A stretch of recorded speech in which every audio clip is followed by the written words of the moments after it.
프리드리히 나우만 재단과 한국지역정보개발원이 공동 주최하는 2023년 제4회 데이터 거버넌스 온라인 정기 세미나를 시작하도록 하겠습니다.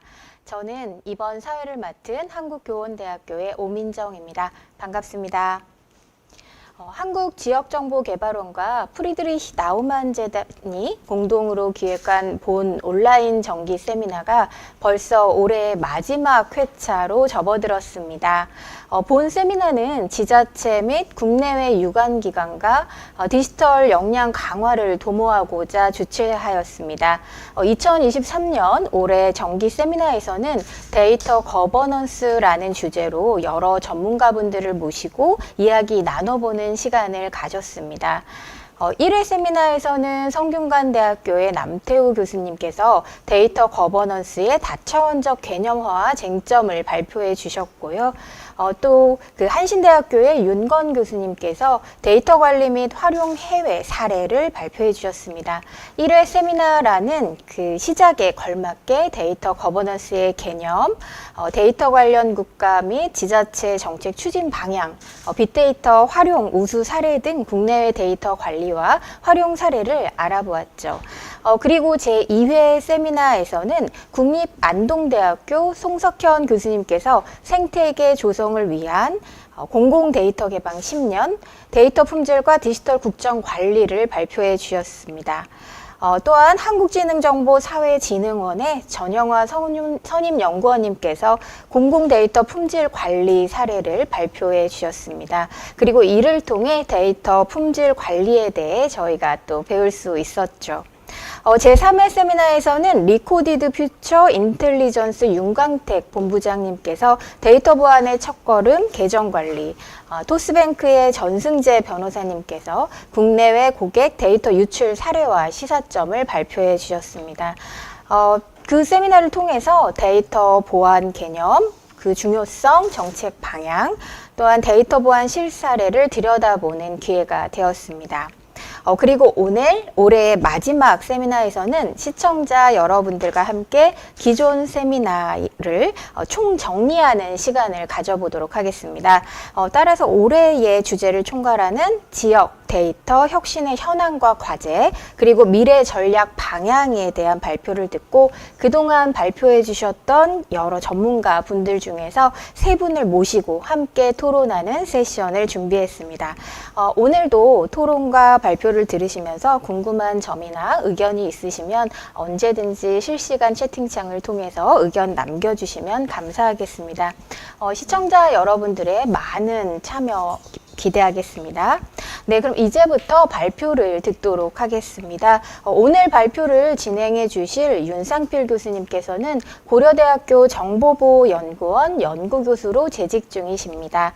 그리고 양자내성암호연구단 실용화기술분과 자문위원회의 기술자문위원으로 활동하고 계십니다. 디지털 시대 정보 활용 오남용 감독기구의 역할과 설계 방안, 해외 정보기관의 디지털 정보 수집 법제도 분석이라는 연구도 진행하셨습니다. 학부에서 법을 전공하신 이력이 오늘 또 패널로 참여하신 정승재 변호사님과 유사한데요. 오늘 디지털 데이터와 법에 관련해서 평소에 궁금하셨던 점들 있으시면 이번 기회를 잘 활용해 보시면 좋을 것 같습니다. 네, 그럼 윤상필 교수님을 모시도록 하겠습니다.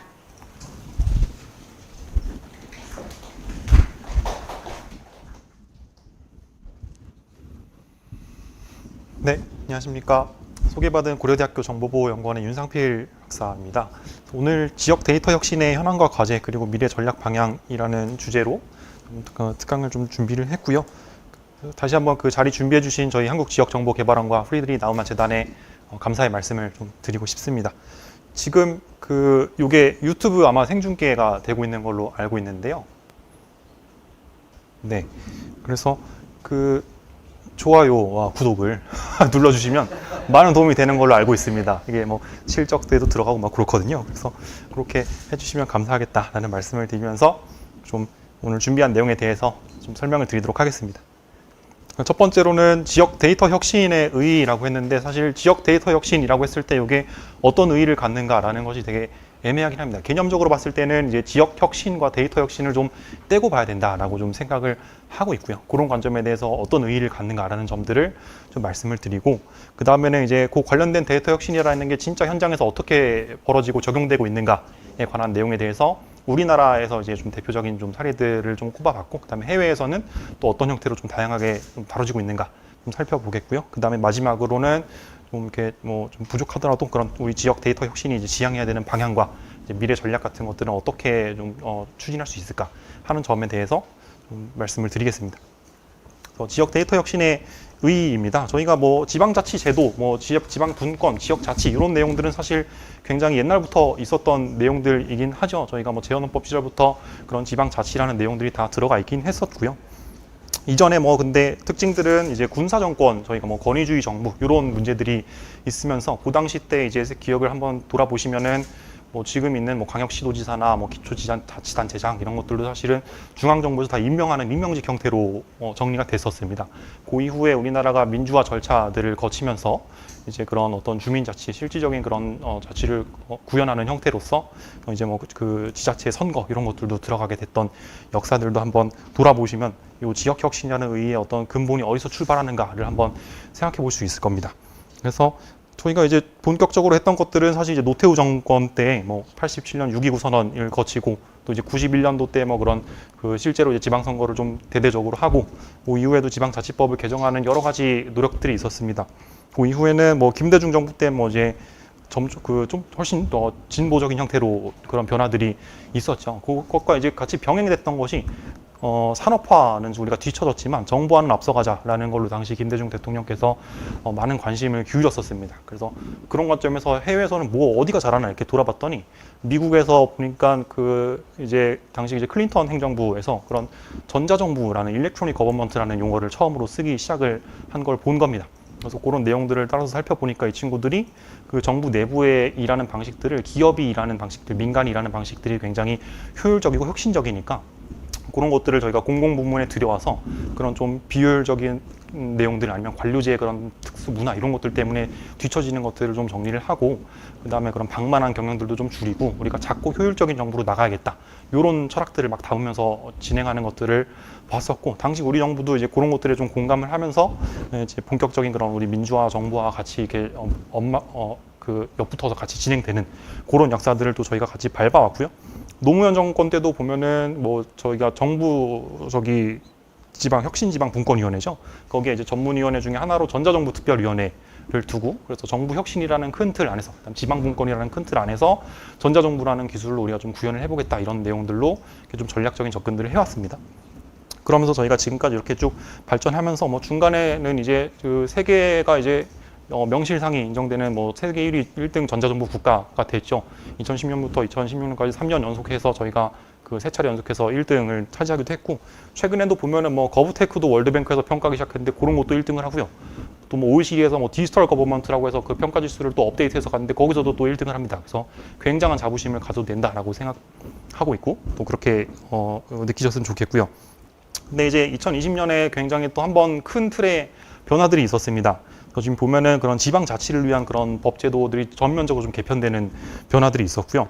그래서 그 중에 그 핵심적인 것들 한 3가지 정도를 뽑아볼 수 있을 것 같은데 첫 번째로는 지방이양 일괄법을 제정을 했죠. 그래서 이때는 뭐 있는 내용들 중에 이제 정부 부처가 가지고 있는 것들을 이제 지자체로 그 소관하는 업무들을 내리는 그런 내용들이 굉장히 거대하게 이루어졌던 것들이 있었고요.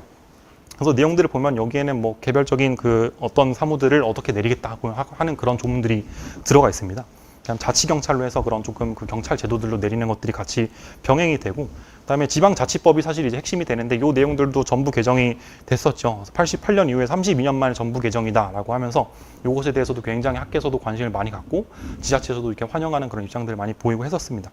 이 전부 개정 과정에서 보면은 그 첫 번째로는 이제 주민주권을 좀 강화하기 위한 변화가 하나 있었고요. 그 다음에 이제 자치단체 역량을 강화하고 자치권을 확대하는 그래서 중앙정부와 지방정부 간의 그 균형을 좀 맞추는 형태들의 변화들이 또 있었습니다. 세 번째로는 그런 지방의 그런 어떤 그 행정의회 이런 쪽에 이제 자율성을 강화하고 책임성과 투명성을 제고하기 위한 그런 정책 변화들이 또 들어가 있었고요. 마지막으로 이제 중앙과 지방이 이렇게 그런 마땅한 그 균형을 차지하더라도 필요한 부분에서 같이 긴밀하게 협력해서 갈 수 있는 그런 내용들이 같이 들어가 있게 돼 있었습니다. 그래서 이런 형태의 큰 틀의 변화가 하나가 있었고, 마지막으로는 이제 주민조례 발안법이 21년에 들어왔죠. 그래서 원래는 이게 또 지방자치법에 따로 들어가 있었던 것들이었지만 별개의 법률로 들어오면서 우리가 이제 지역 주민이 스스로 그런 거 발안하는 프로세스나 이런 것들이 원래 있었던 제도들이긴 합니다. 근데 거의 사문화된 조문으로만 들어가 있었는데 요걸 이제 활성화하겠다. 그래서 주민이 진짜 만드는, 내 동네는 내가 거반한다, 통치한다, 이런 형태들의 내용으로서 이제 조례 발안하는 그런 프로세스나 요건들을 굉장히 상세하게 규정한 법이 지금 들어와 있고, 네, 여기 모니터가 조금 잠깐 오류가 있는 것 같죠. 네. 그래서 지금 형태로 보면은 우리가 이제 윤석열 정부 이후에 그 법제도 개편 이후에 그 흐름들, 방향들을 살펴보시면은 이제 진짜 실질적으로 그런 주민 자치를 해야 되겠다. 우리 주민이 내 동네를 직접 그런 통치하는 구조로 가야 되겠다. 그 다음에 지역의 특성이나 다양성들을 고려한 그런 발전들이 필요하겠다라는 점들로 큰 방향을 잡고 있다고 보시면 될 것 같습니다. 그래서 우리 정부가 이제 출범하면서 국정 목표 중에 하나로 그런 지방시대라는 것들을 표명을 했죠. 그래서 국가균형발전위원회도 최근에 이제 지방시대위원회로 막 정리가 되고, 관련된 이제 비전도 막 오늘인가 어젠가 이게 발표했던 걸로 알고 있습니다. 그래서 그런 굉장히 과감한 도전으로 그런 지자체의 그런 혁신들을 이루기 위한 노력들을 하고 있는 상황이고요. 동시에 이제 디지털 플랫폼 정부라고, 디지털 쪽에서는 한축에서는 또 그런 쪽으로 내용을 같이 가져가면서 요 개념은 이제 어떤 칸막이 같은 것들을 기본적으로 없애자라는 것이 핵심입니다. 그래서 데이터라는 것들이 뭐 공공 민간이라는 구분도 없고, 그 다음에 당연히 중앙정부나 지자체도 그런 것들이 데이터가 수시로 교류가 돼야 되고, 그런 것들을 다 고려해서 같이 사회 문제를 해결하자, 이런 내용들로 그 구현을 하는 것들이 되어 있고요. 이제 슬슬 그런 시전 계획도 이제 발표하면서 구체적인 사업들을 추진하고 있는 상황에 있습니다. 그래서 지금 요게 이제 국가균형 발전이라고 되어 있지만 지방시대위원회로 정리가 됐고요.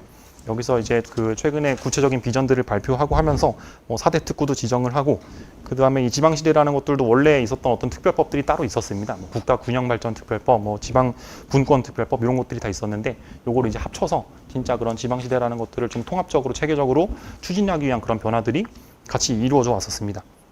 그래서 최근에 그런 발표된 어떤 비전들을 보면은 이제 특구에서도 수도권 분야에서는 세제 혜택을 부여해서 그런 산업계가 잘 발전할 수 있도록 한다든지, 그 다음에 지방대 같은 그런 지방 공교육 혁신 이런 것들을 통해서 저희가 소위 그 벚꽃 지는 순서로 대학들이 망한다 이런 얘기 하는데, 지금 상태를 보면은 사실은 전 대부분이 다 미달이죠. 서울권에 있는 대학도 다 미달이어서 굉장히 이런 학계나 대학계에서는 큰 그런 문제다라는 것들을 인지를 하고 있는 상황이고요. 그래서 동시에 문 닫게 생긴 그런 상황이어서 굉장히 시급한 문제다라는 점에서 그런 정책들도 같이 병행이 되고 있습니다. 또 지방의 그런 판교 테크노밸리 이런 것들도 지방으로 막 만들겠다, 여러 가지 그런 내용들이 있고, 또 이제 한류 콘텐츠 이런 쪽들도 굉장히 특화해서 가는 내용들이 됐습니다. 그래서 특구를 지정해서 그런 것들을 활성화한다고 하는데, 제가 어제 그 고대 미디어 교수님을 한 분 뵙고 이렇게 말씀을 좀 듣고 했었는데, 한류 컨텐츠 때문에 미디어학과가 엄청 잘 된다는 거예요. 그래서 그게 이제 그 우리나라에서 이제 그 수능 보고 들어온 친구들도 있긴 하지만 해외에서 엄청 많이 들어오고, 원래는 그 중국이나 동남아에만 되게 포커싱 돼 있었는데, 이제 미국이나 영국 같은 완전 선진국에서도 우리나라로 그런 컨텐츠나 미디어 쪽을 배우러 들어온다라는 것들이 있어서 굉장히 그것도 또 큰 변화고 새로운 어떤 비즈니스 영역이겠구나, 이런 것들도 좀 이렇게 살펴볼 수 있는 그런 내용들이 되겠습니다. 그래서 지금 디지털 플랫폼과 그런 지방 자치, 지역 분권 이런 것들이 지금 같이 합쳐지면서는 이제 지역 디지털 플랫폼이라는 거를 하겠다라는 것들이 있고, 기본적으로 발표된 어떤 비전이나 전략들도 보면은 어떤 산업 경제적인 측면에서 민간의 부분들을 활성화하는 내용들, 또 지역의 특성화를 이렇게 조금 더 높이는 내용들이 같이 병행이 되고요. 한쪽에서는 이제 내부로서 정부 부문이 이제 그런 충분한 어떤 혁신 역량들을 갖춰야 된다. 여기에 있어서는 이제 그 공공의 가치를 가지고 이렇게 뭉쳐 있는 저희들이 기업에 뒤처지지 않아야 되는 최소한의 역량을 갖춰야겠다, 이런 그 생존 욕구들을 기본적으로 깔고 있습니다. 그래서 정부가 기업보다 역량이 세야지, 그런 것들이 기본적으로 깔려 있는 것들이 되어 있고, 그래서 특정 집단의 어떤 사적 이익에 그런 공공의 가치가 훼손되지 않도록 하는 걸 지키는 것도 굉장히 중요한 문제들이죠. 그래서 민간의 어떤 혁신적인 부분들은 같이 힘을 빌려서 협력하더라도 또 공공의 가치들은 또 인정하면서 같이 준수해 나갈 수 있는 그런 내용들을 지켜나가기 위해서 노력들을 하고 있는 상황입니다. 그래서 지금 형태에서는 그런 큰 여러 가지 비전이나 전략들 바탕으로 해서 굉장히 구체적인 사례들이 이제 일상에 좀 다가올 수 있는 형태로 벌어지고 있습니다. 우리나라 내용들을 먼저 보면은 지자체에서 어떤 긴급 차량 우선 신호 시스템 도입을 지금 여기에는 몇 개 지자체만 넣어놨지만 굉장히 넓게 확산이 되고 있습니다. 그래서 처음에는 2020년에 수원에서 이제 그런 구급 차량 응급 환자 이송 시간을 좀 줄이기 위해서 이제 앰뷸런스가 갈 때 그 위치들을 추적해서 실시간으로 해당 그 관련 신호등 시스템 그 신호를 조작을 해주는 거죠. 그래서 그린으로 바꿔주면은 이제 멈추지 않고 쭉 갈 수 있는 그런 시스템들을 도입을 해줘서 그렇게 했더니 이제 차량의 어떤 1km 평균 이동 시간이 한 56.3%가 단축됐다. 이런 효과들을 발표를 하는 겁니다. 그 동시에 이런 효과들이 이렇게 발표되니까 이런 우수 사례들이 자꾸 이렇게 나와줘야 됩니다. 그러면 그런 것들을 또 따라해서 같이 이렇게 확산되는 그런 효과들이 있거든요. 그래서 경남의 소방본부 같은 경우에도 이제 그런 긴급 차량 우선 신호 시스템 이런 것들을 갖다 도입하기도 하고, 이 경우에도 이제 그런 교차로 같은 데서 시간이 많이 걸리게 되는데 그런 통과 시간 타임을 한 41%씩 단축했다라는 내용들도 있고, 경기도가 이제 그 광역 전체 차원에서 최초로 도입하는 시도들도 있었고요. 서울시도 최근에 이제 발표를 해서 시범 운영하겠다 이런 내용들을 대대적으로 발표를 하고 있습니다.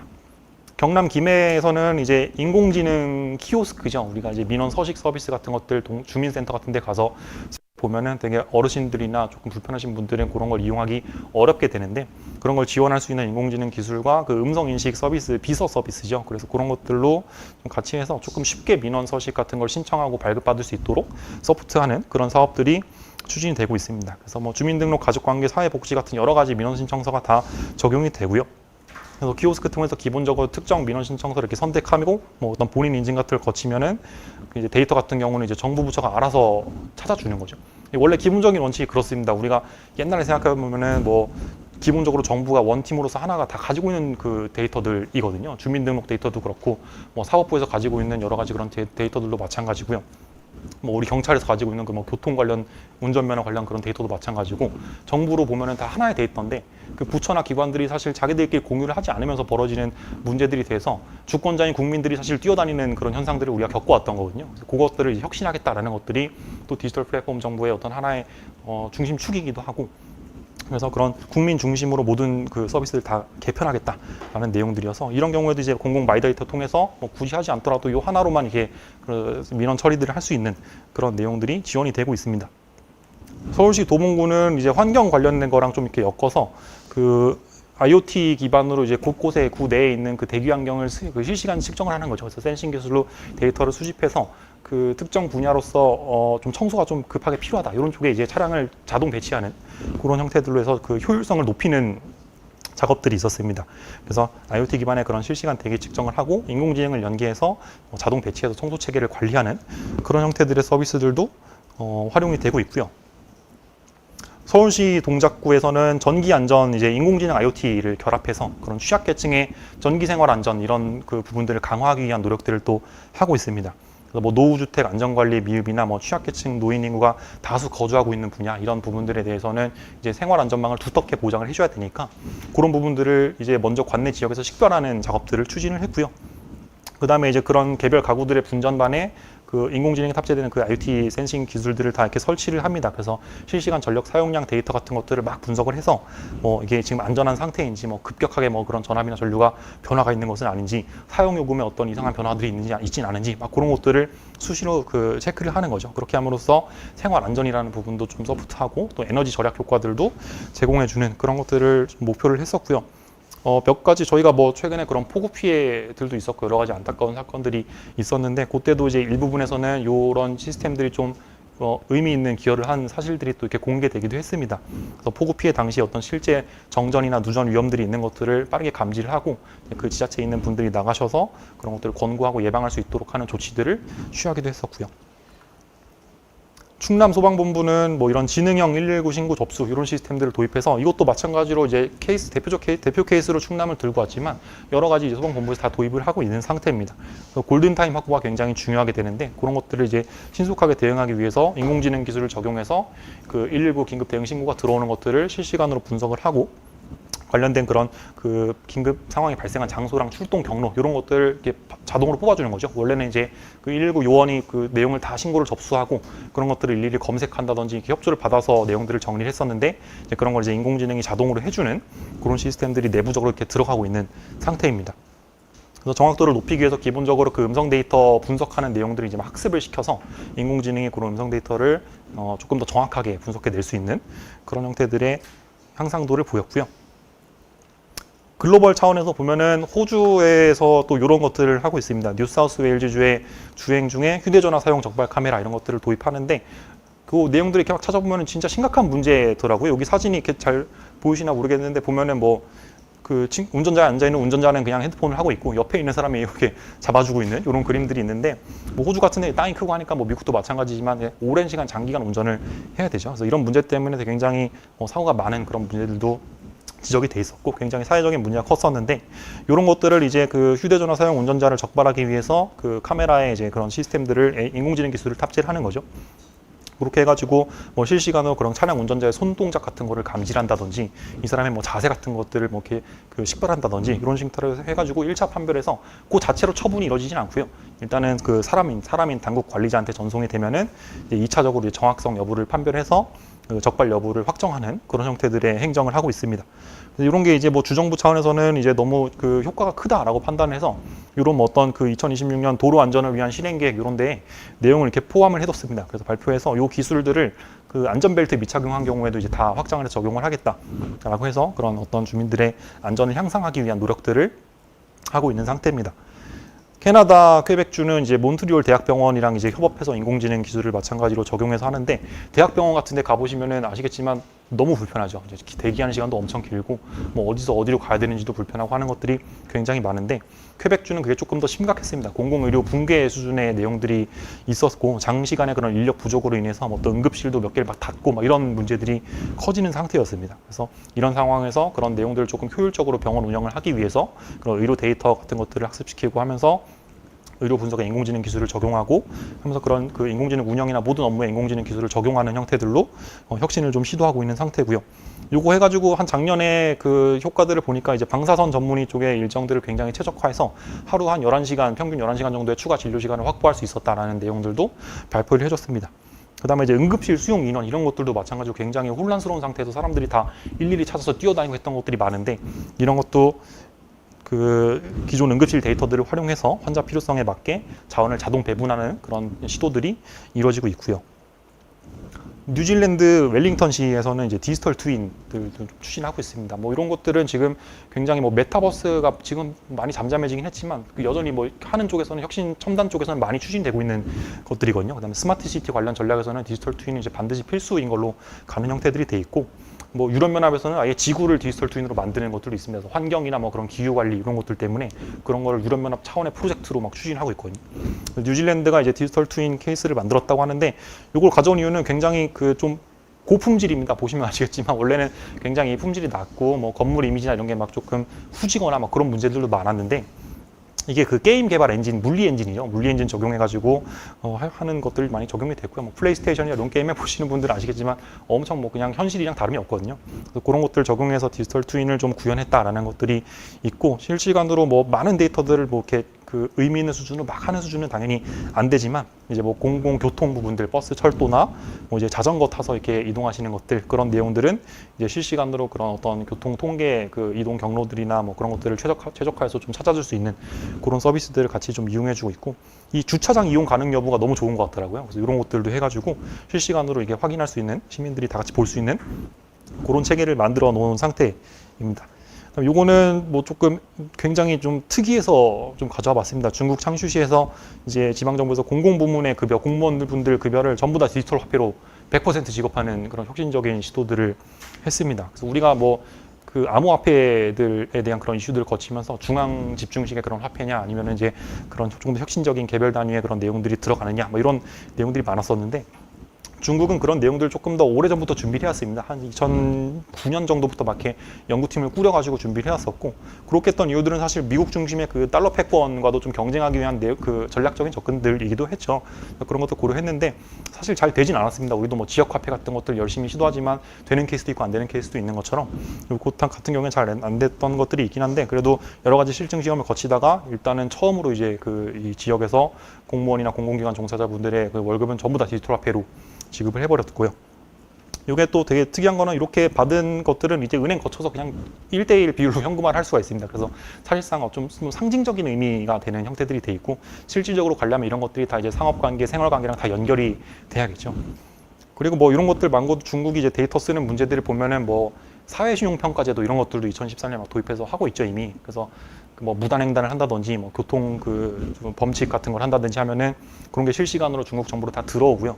그렇게 돼서 이제 그분들의 어떤 의료 복지 혜택, 뭐 교육 혜택 이런 데다 불이익을 줍니다.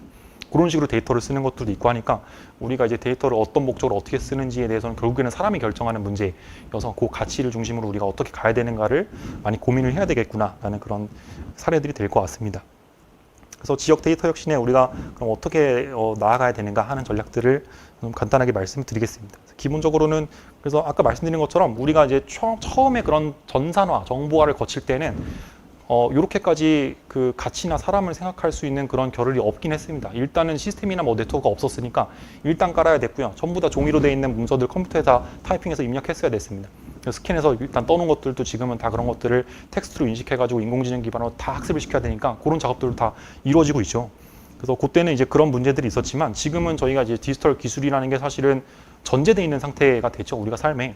그래서 그런 관점에서 봤을 때는 진짜 지방자치라는 그 가치들, 그래서 주민과 지역에 대한 이해를 먼저 깊게 해야 되는 상황이 아닌가 그런 생각을 좀 해봤고요. 그래서 주민의 데이터를 쓰는 문제들이 있긴 한데 주민은 동의하지 않는 그런 성장들이 벌어지는 그런 매칭되지 않는 문제들이 있게 되고 그렇게 되면은 이 모델이 기본적으로 지속되기 어려운 그런 현실적인 한계들이 있습니다. 그래서 우리 주민의 목소리는 어떻게 되는가라는 것들을 먼저 살펴봐야 되고요. 지역 문화적인 특성들도 좀 고려해서 뭐 제주도 같은 경우에는 막 환경이나 자연 문제들, 뭐 관광 이런 것들도 있고, 뭐 부산 같은 경우에는 뭐 6.25 때부터 뭐 전 세계 마지막 우리 최후 보루로서 전 세계 아니게 전국이죠. 전국에 있는 그런 우리 국민들을 다 수용해서 여러 지역들 그런 통합하는 그런 비전들 뭐 이런 것들도 생각하는 것도 있고 그렇죠. 그래서 그런 문화적인 특성들도 같이 고민을 해봐야 되고 그다음에 이제 국민들의 눈높이가 높아졌기 때문에 이미 뭐 카카오 네이버 중심으로 뭐 이렇게 공공 서비스 몇 개 제공되는 것들도 있죠. 국민비서 구비 같은 것도 카톡 통해서 이렇게 연락 받으시는 것도 많을 거고 그다음에 뭐 저희가 이제 뭐 네이버 지도 앱 같은 데에서도 그 KTX 막 그런 열차들도 이제 그 예약할 수 있도록 시스템이 막 실험적으로 막 들어오고 있습니다. 그래서 그런 변화들도 한번 이용해 보시면 좋을 것 같고 또 그런 데에 대해서 뭐 의견도 적극적으로 내주셔야 기본적으로 이제 우리가 직접 통치할 수 있는 그런 시스템이 만들어질 수 있겠다라는 생각을 좀 해볼 수 있겠고요. 그 다음에 이제 그래서 중요한 건 결국에는 그 거버넌스 구조가 완전히 좀 바뀌어야 되는 거죠. 상향식 의사결정이 이루어져야 되고 그래서 주민이 직접 참여할 수 있는 그런 구조들이 형성돼야 되겠다라는 것들이 되겠고요. 그 다음에 이제 데이터를 어떻게 써서 어디다 써서 혁신할 것이라는 것들도 고민이 필요합니다. 그래서 여러 가지 우리 뭐 지역의 특성들 내륙인지 도서산간인지 우리 지역은 서비스업이 특화됐는지 뭐 제조업이 특화됐는지 여러 가지를 고민을 하면서 그런 것들을 이제 데이터로 만들어가는 노력들이 필요하고요. 이제 기본적으로 이제 그동안 지역 자치나 이런 게 잘 안 됐다는 이유 중에 가장 큰 이유가 이제 중앙의 개입이 너무 컸다라는 거죠. 그래서 국가 정보화라는 관점에서 지역 정보화가 추진되다 보니까 정부의 개입들에서 좀 벗어나기 어려운 그런 딜레마들이 좀 있었습니다. 근데 지금은 우리가 뭐 데이터 같은 것들 지역 자체 데이터 가지고 훨씬 더 다양하고 특화된 혁신을 할 수 있는 환경이 마련된 거거든요. 지방 정부의 그런 지방 정부가 직접 주도하는 그런 지역 중심의 자체 혁신들을 보장하고 그래서 혁신이라는 내용들은 이쪽에서 다 하는 겁니다. 프로그램도 짜고 전략도 짜고 뭐 사업도 운영하고 하는 것들은 지방에서 하는 것들을 보장을 해줘야 되고 중앙 정부는 이제 그런 것들을 하기 위해서 필요한 내용들을 기본적으로 지원을 해줘야겠죠. 인프라를 지원하고 뭐 기술 전문 인력들이 부족하면 그런 것도 지원해주고 가장 핵심은 재정입니다. 재정 부분들을 같이 많이 지원해주는 것들이 필요하겠습니다. 그래서 실질적인 그런 주민자치나 지역 특화를 발전할 수 있도록 해야지 우리 정부가 지금 추구하고 있는 그런 전략들도 제대로 달성할 수 있겠다라는 생각을 하겠고요. 그 다음에는 이제 데이터 주권이죠. 우리가 뭐 특히 이제 행안부가 가지고 있는 데이터들, 뭐 아니면은 뭐 그 국토부에서 가지고 있는 다른 어떤 그 도로교통이나 기타 등등한 데이터들, 뭐 부동산 등기 관련 데이터들, 뭐 이런 것들도 지방 정부와 뭐 실시간으로 다 공유될 수 있으면 엄청나게 그 혁신 가치들을 많이 높일 수 있는 상태인데도 그게 잘 안 됩니다. 그래서 기본적으로는 이제 지자체 상호 간에도 이제 하는 것들이 뭐 클리드에서 많은 노력을 통해서 지금 이루어지는 것들이 있는데 중앙 정부와 지자체 간에도 다 이게 그런 연계들이 좀 이루어져야 될 것 같다라고 생각을 하고요. 그래서 국토부, 뭐 농림부, 산림청 이런 것들은 전 세계 아니라 전국에 다 적용이 되는 거잖아요. 근데 중앙만 가지고 있을 필요가 없고 지자체와도 이제 그 실시간으로 항상 같이 쓸 수 있는 그런 시스템이 기본이 돼야 됩니다. 기본적으로 공유할 수 있는 그 내용들이 필요하겠고. 그 다음에는 이런 데이터 혁신 같은 것들 통해서 이제 어떤 걸 만들어내려면은 이 사업 방식 자체도 조금 혁신하는 내용들이 필요합니다. 그래서 기본적으로 그 재정적인 부분들 국가 중앙 정부로서 받더라도 지자체 그다음에 자체 역량도 있겠지만 민간 투자 유치들 좀 같이 할 수 있는 노력들이 반드시 필요합니다. 그래서 혁신 수준의 그런 변화들을 이끌어내려면은 민간의 기술 역량도 같이 써야 되고 그런 것들이 필요하기 때문에 뭐 민간 투자 유치나 민간 투자 합작 유치, 합작 회사 뭐 이런 것들 형태들의 내용들을 좀 같이 해서 민간 자원과 역량으로 그런 필요한 기술들을 만들어가는 내용들이 필요하고, 이제 서비스로부터 발생한 이익들이 있으면 이제 그 기업들한테 좀 나누셔야겠죠. 아니면 우리 지역 내 데이터를 뭐 쓸 수 있도록 해준다든지 뭐 그런 것들도 필요하고, 뭐 세제 혜택 이런 것들도 당연히 고려할 수 있는 전략이 되겠고요.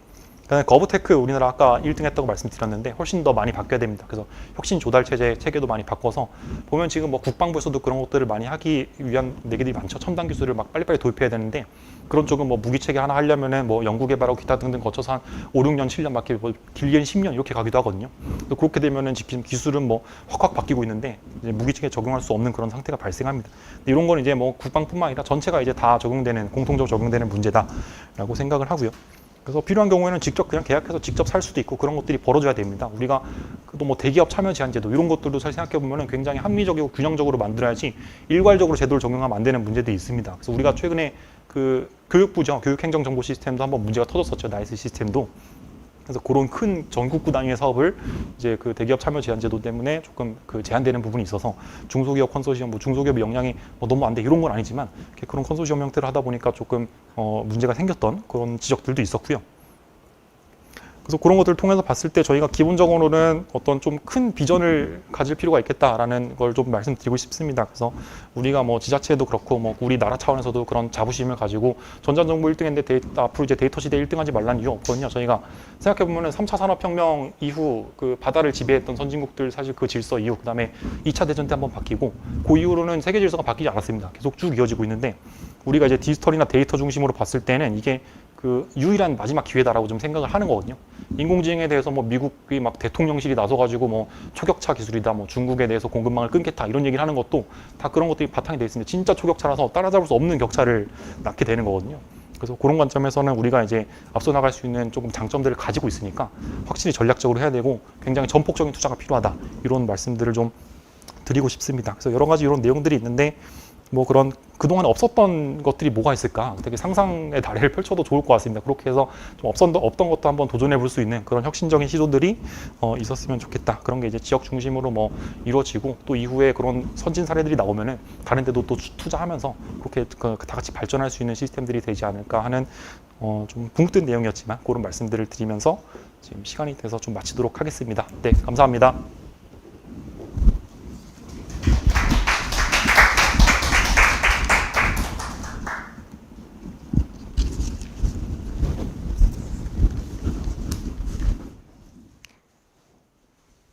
윤상필 교수님 발표 잘 들었습니다.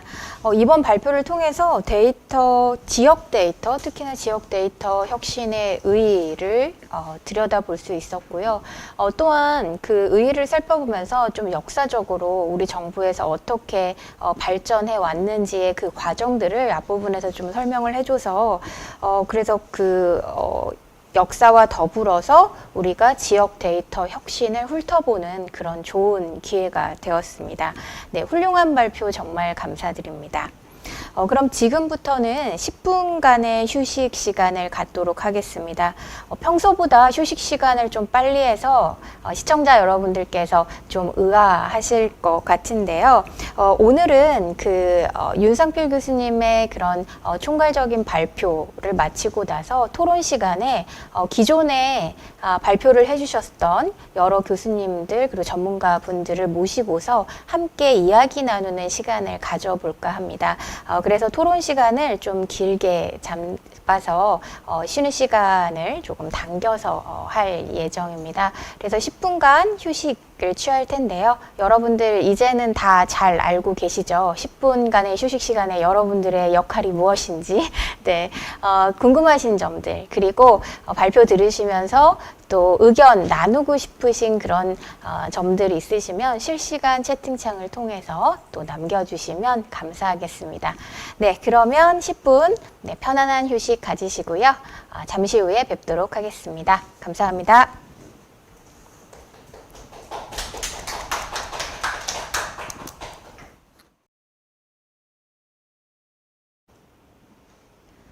네, 지금부터 2023년 제4회 데이터 거버넌스 온라인 정기 세미나 제2부 질의응답 및 토론을 시작하겠습니다.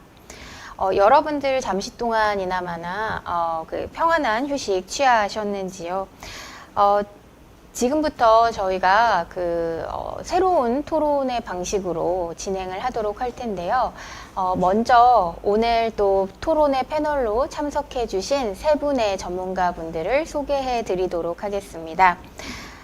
네, 우리 1회 때 참여해 주시고 그리고 발표해 주신 윤건 교수님입니다. 윤건 교수님께서는 인천광역시 지역정보화위원회 위원, 데이터기반 행정위원회 위원, 사회보장위원회 사회보장행정데이터 전문위원회 위원으로 활동하고 계시고 한신대학교에서 국가미래전략 정부조직 혁신 방향과 공공분야 데이터 융합에 관한 연구를 하고 계십니다. 두 번째 또 패널 소개해 드리도록 하겠습니다. 송석현 교수님입니다. 네. 송석현 교수님께서는 제2회 세미나에서 발표를 해주셨고요. 대통령 소속 국가정보화 전략위 전자정보특위 전문위원을 역임하시고 한국지역정보화학회 AI 빅데이터 연구위원장을 맡고 계시며 한국정책학회 지식플랫폼 디지털 플랫폼 연구회 위원으로 활동 중이십니다.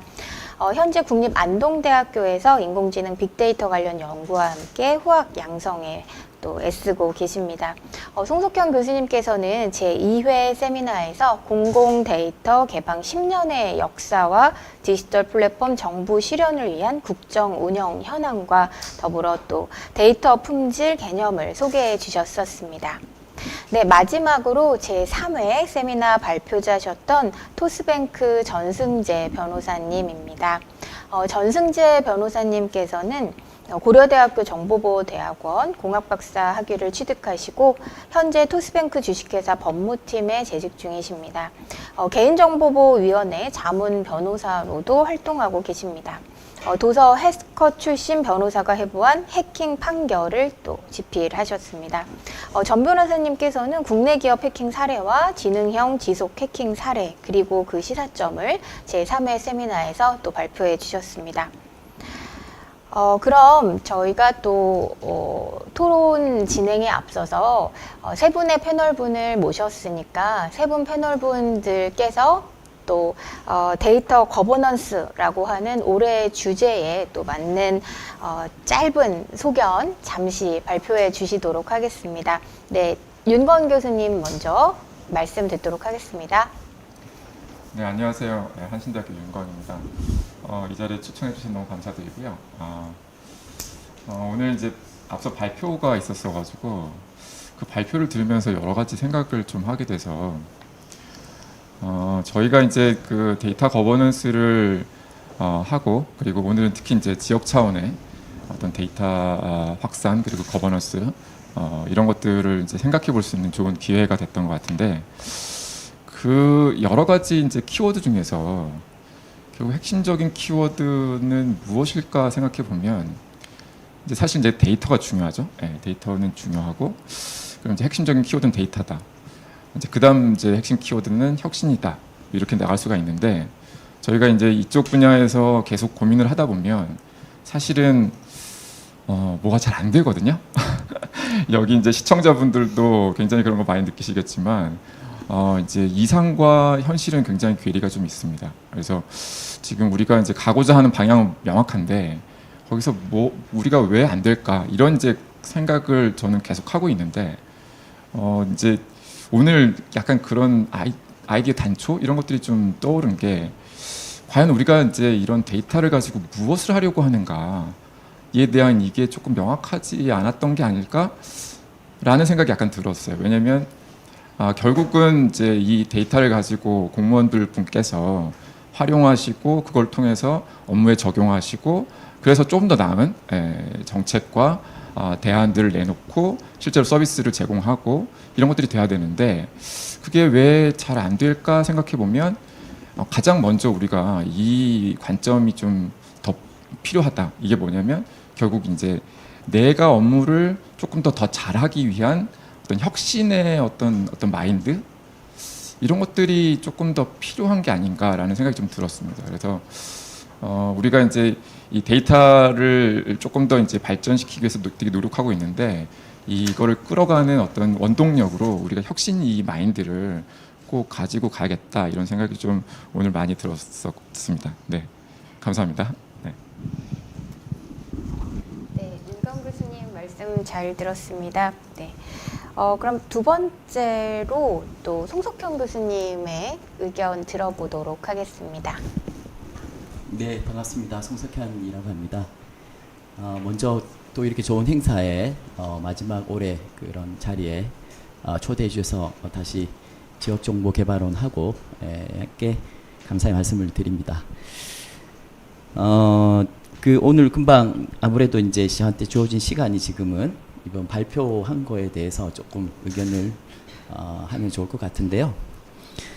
이번에 말씀하셨던 게 데이터 혁신이라는 얘기를 이제 해주셨는데, 이게 이제 그 데이터 혁신이라는 이제 키워드는 실제 지난 정부에서 처음 이런 혁신이라는 거를 데이터와 붙였고요. 그렇게 했던 이유는 좀 약간 우스갯소리지만 그 행정안전부 내에 조직적으로 데이터가 정부 혁신 조직실에서 그 업무를 이제 하게 되면서 어떻게 보면 이제 붙은 부분도 있고요. 실제 내용적으로는 데이터를 활용하고 변화를 주고 하는 것들이 다 혁신에 해당되기 때문에 데이터 혁신이라고 이렇게 해서 이렇게 나왔던 이제 옛날의 에피소드를 이렇게 말씀을 드리면서 그 혁신의 핵심은 제가 봤을 때는 지속성입니다. 이게 한 번을 하고 나서 끝내는 게 아니라 이게 혁신이라는 거는 그 목적을 달성할 때까지 끝까지 목적이 달성될 수 있게끔 지속성이 필요하다라는 부분이 이제 혁신이라는 데에 포함이 되어 있기 때문에 우리 하고 있는 그런 공공 데이터를 정부에 적용한다든지 그걸 이용해서 민간에서 비즈니스 창출한다든지 그걸 통해서 국민까지 그 행복한 그런 삶에 도움이 되게끔 하는 그런 어떤 그거 자체가 이제 혁신이라고 저는, 그리고 지속성이 있어야 된다라고 이렇게 말씀을 드리고요. 그 이번 전에 이제 제가 발표도 말씀드렸지만 올해가 참 뜻깊은 이제 날입니다. 어떻게 보면 그런 공공 데이터의 혁신의 첫 단추인 공공 데이터 제공 및 이용 활성화에 관한 법률이 올해로 이제 10년이 딱 되었는데요. 보통 어떤 일을 하면 10년을 되돌아보고 그다음에 10년을 기반으로 또 미래를 이렇게 어떻게 가야 될까 이런 얘기를 많이 하잖아요. 때마침 또 오늘 뭐 내용도 좋은 얘기도 해주셨지만 이런 것들을 또 아울러서 이번에 그 약간 홍보를 하면 10월 19일 날 다음 달 19일인데요. 이때 코엑스에서 이런 그 공공데이터법 10주년 기념 행사를 이렇게 또 국민과 이런 어떤 공공기관에 계신 분들을 위해서 진행을 하고요. 거기에 오시면 그동안의 10년간이 어떻게 일을 해왔고 공공데이터가 뭔지 그리고 또 앞으로 또 어떤 또 미래를 고민해야 되는지를 한 번에 다 이렇게 체험하실 수 있는 자리니까 이 자리를 비해서 한번 홍보를 하는 거고요. 아울러서 이제 저희는 학교에 있으니까 또 큰 어떤 의미 있는 행사를 준비했는데 그게 그 논문 경진대, 그러니까 공공 데이터를 활용해서 논문 경진대회를 또 이렇게 공모전을 또 이렇게 개최를 했습니다. 지금 아마 한국지능정보사회진흥원의 홈페이지라든지 한국지역정보와 학회의 홈페이지를 보시면 그런 내용이 좀 자세히 있는데요. 거기에 보시면 그걸 자세히 보고 또 이렇게 논문을 내시면 제일 높은 상에 또 행안부 장관상도 있고 상금도 이렇게 많으니까 또 이참에 또 많은 관심을 가지셨으면 좋겠다라는 말씀을 제가 이래서 말씀을 드리겠습니다. 네, 이상입니다. 네, 교수님 말씀 감사드립니다. 혁신의 핵심은 지속성이다라는 말씀이 정말 귀에 딱 박히는데요. 4차 산업혁명이라는 그 키워드가 등장하면서 가장 중요한 그 요소가 또 지속 가능성이지 않나 하는 생각도 듭니다. 네. 또한 교수님께서 또 10월 19일 행사 소개도 해주셨으니 많은 관심 가져주시길 부탁드립니다. 마지막으로 전승재 변호사님 말씀 듣도록 하겠습니다. 예, 안녕하십니까. 토스뱅크의 전승재 변호사입니다.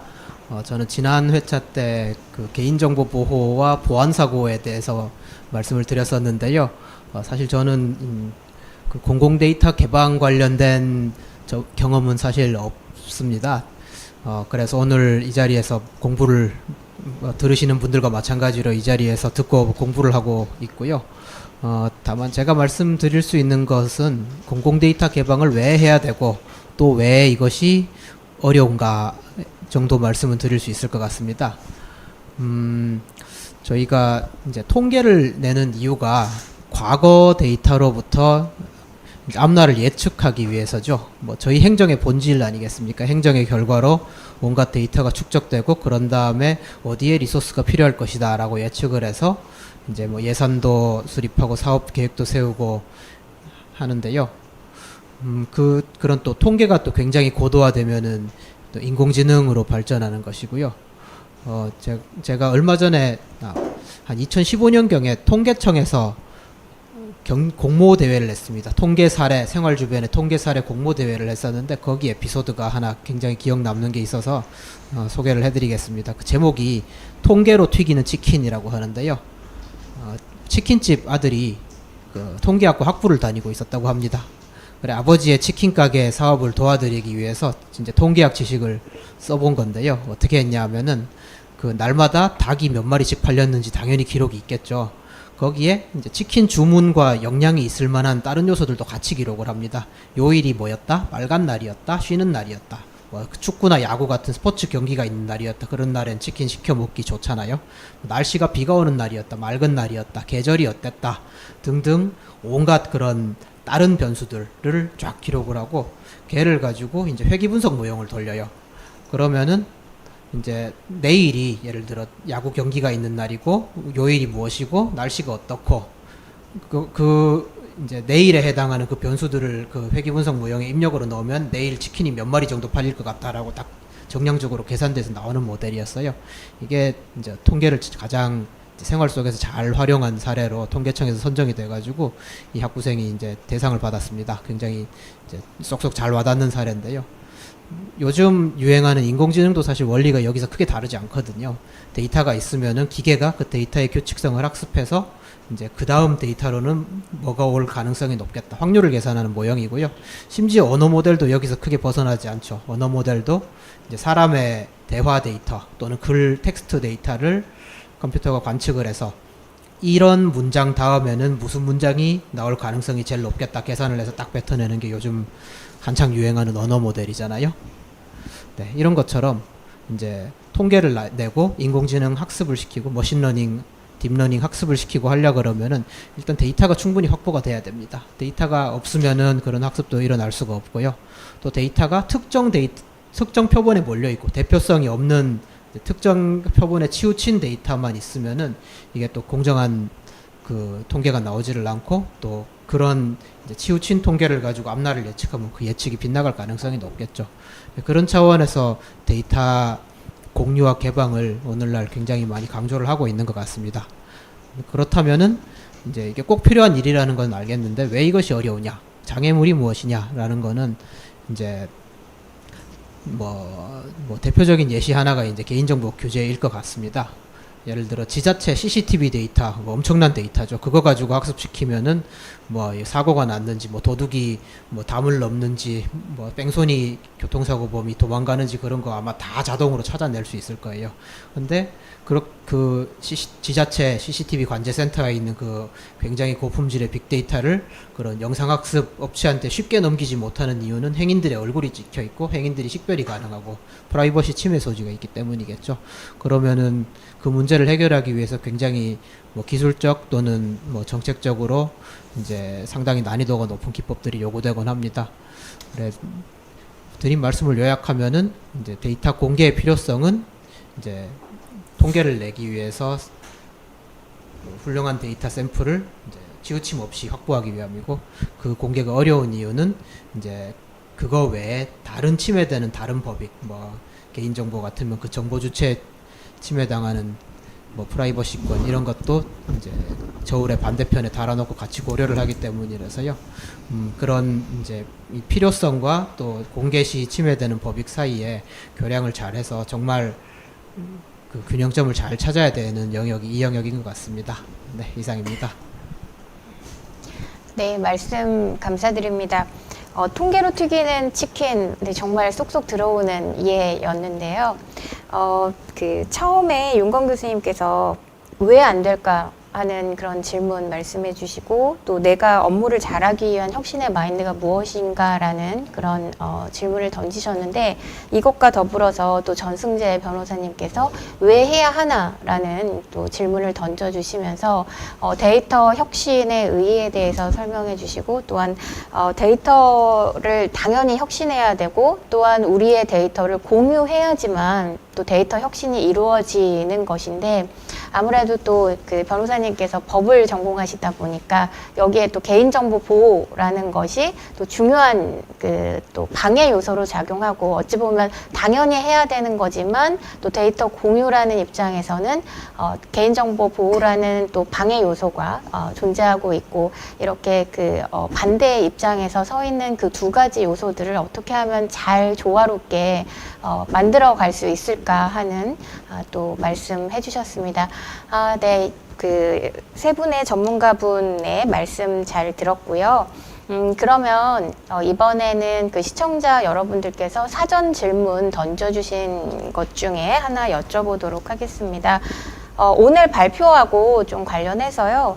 한국지역정보개발원의 이광현 선생님께서 지역 데이터 혁신의 의미가 무엇입니까? 라는 질문을 하셨거든요. 사실 굉장히 광범위한 질문이기도 한데, 처음에 또 윤 교수님께서 발표 중에 이제 첫 시작에서 그 의의가 무엇인지부터 시작을 했었으니까, 이 부분에 대해서 그냥 좀 짧게나마, 네, 엄청 넓은 범위이긴 하지만 짧게나마 또 의견 들어보도록 하겠습니다. 네, 그러면 네. 발표하신 교수님 먼저 말씀 들어볼게요. 알겠습니다. 그래서 아까 이렇게 좀 시간이 좀 제한돼 있어서 또 말씀을 드리다 만 것도 있고 했었는데, 기본적으로는 뭐 아까 말씀드렸던 그 개념들이 되겠습니다. 본질적으로 우리가 가지고 있는 지방자치라는 것들, 그런 주민주권 이런 것들을 구현하는 것이 가장 핵심이 되겠고요. 그 다음에 데이터를 써서 그 지역의 특성을 살려내는 것들, 지자체만의 그런 다양성을 확보하는 것들, 그런 관점에서도 우리나라 전체의 민주주의와 다 관계가 되는 것들이거든요.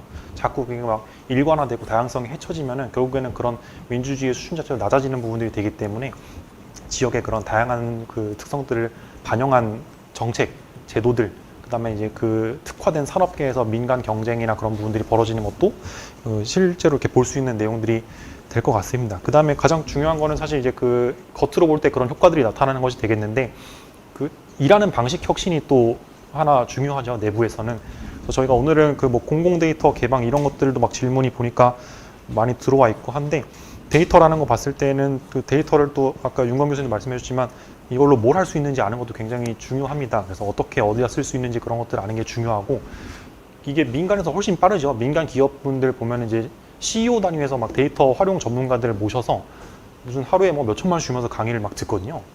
이분들이 그분들한테 배우는 게 뭐냐면은 실제로 데이터를 어떻게 쓰는지 막 툴을 막 이런 것들이나 뭐 코딩 방법 이런 걸 배우는 게 아닙니다. 데이터를 어디다 쓸 수 있고 어떻게 쓸 수 있는지 그런 데이터 전략 통해서 기업이 더 발전하고 더 이익을 추구할 수 있고 높여나갈 수 있는 그런 향상 전략들을 막 배우는 것들이거든요. 그래서 결국에는 그런 관점에서 봤을 때 공공 내부의 혁신이라는 것들도 반드시 필요하다는 것들이 되고, 이 지역 데이터 혁신이라는 것들 이루어지려면은 가장 어려운 게 또 데이터 역량이죠. 그 내부에서 가지고 있는 역량도 되게 중요한 얘기들이 되는데, 거버넌스나 뭐 이런 것들도 마찬가지로 같은 내용들이 되겠고, 이게 한번 저희가 데이터 기반 행정법도 지금 들어와 있죠. 그래서 그거에 따라서 이제 지자체도 몇 분 이렇게 같이 들어가서 조례에 반영이 돼 있는 내용들도 있고, 공공 데이터랑 데이터 기반 행정 이렇게 해서 우리가 데이터 정책의 양축 같은 것들이 되는 거거든요. 그래서 공공 데이터는 기본적으로 이제 외부에 개방해서 민간에 쓸 수 있는 것들을 같이 하고, 데이터 기반 행정은 내부에서 데이터를 잘 쓸 수 있는 역량을 크게 갖추고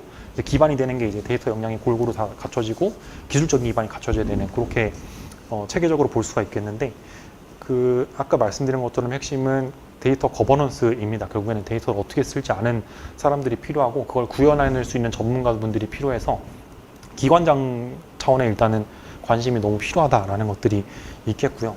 그 다음에는 CDO라고 하죠. Chief Data Officer라고 하는 최고 데이터 책임관 이런 것들도 이미 민간 기업들에서는 다 넣고 있는 제도들입니다. 근데 우리나라도 지금 데이터 기반 행정법에 따라서 데이터 기반 행정 활성화 뭐 그런 담당관 이런 제도들이 다 들어가 있긴 한데 이것도 뭐 다른 질문과 또 엮여 있긴 합니다. 데이터 거버넌스 관련해서 그동안 저희가 이런 제도들이 없었던 게 아니거든요. 데이터나 정보화 담당했었던 CIO 이런 것들을 한번 생각해 보시면은 정보화 담당관들 다 있었는데 지금은 무슨 그냥 유지보수하는 형태로만 다 전락했죠. 그래서 그런 것들도 원래 CIO 도입할 때 그런 걸 목적했던 게 아닙니다. 전자정보의 기본적인 개념 자체가 내부 혁신 이런 것이었기 때문에 CIO도 원래는 조직을 딱 장악을 하고 우리가 정보기술이라는 걸 통해서 조직을 어떻게 혁신하겠다 이런 것들을 다 할 수 있어야 되는데 그렇게 되지 못했죠. 근데 지금은 이제 데이터 가지고 더 그런 효과들이 구체적으로 나타나니까 그런 혁신들을 해보자라는 내용들이 이제 지역 데이터 혁신 내부에 좀 이렇게 자리하고 있다라고 봐주시면 될 것 같습니다. 그래서 혼자 얘기하는 게 안 될 것 같아요. 다른 분들 의견들이 더 중요할 것 같아서 이 정도로 좀 줄일 것 같은데 핵심은 어쨌든 그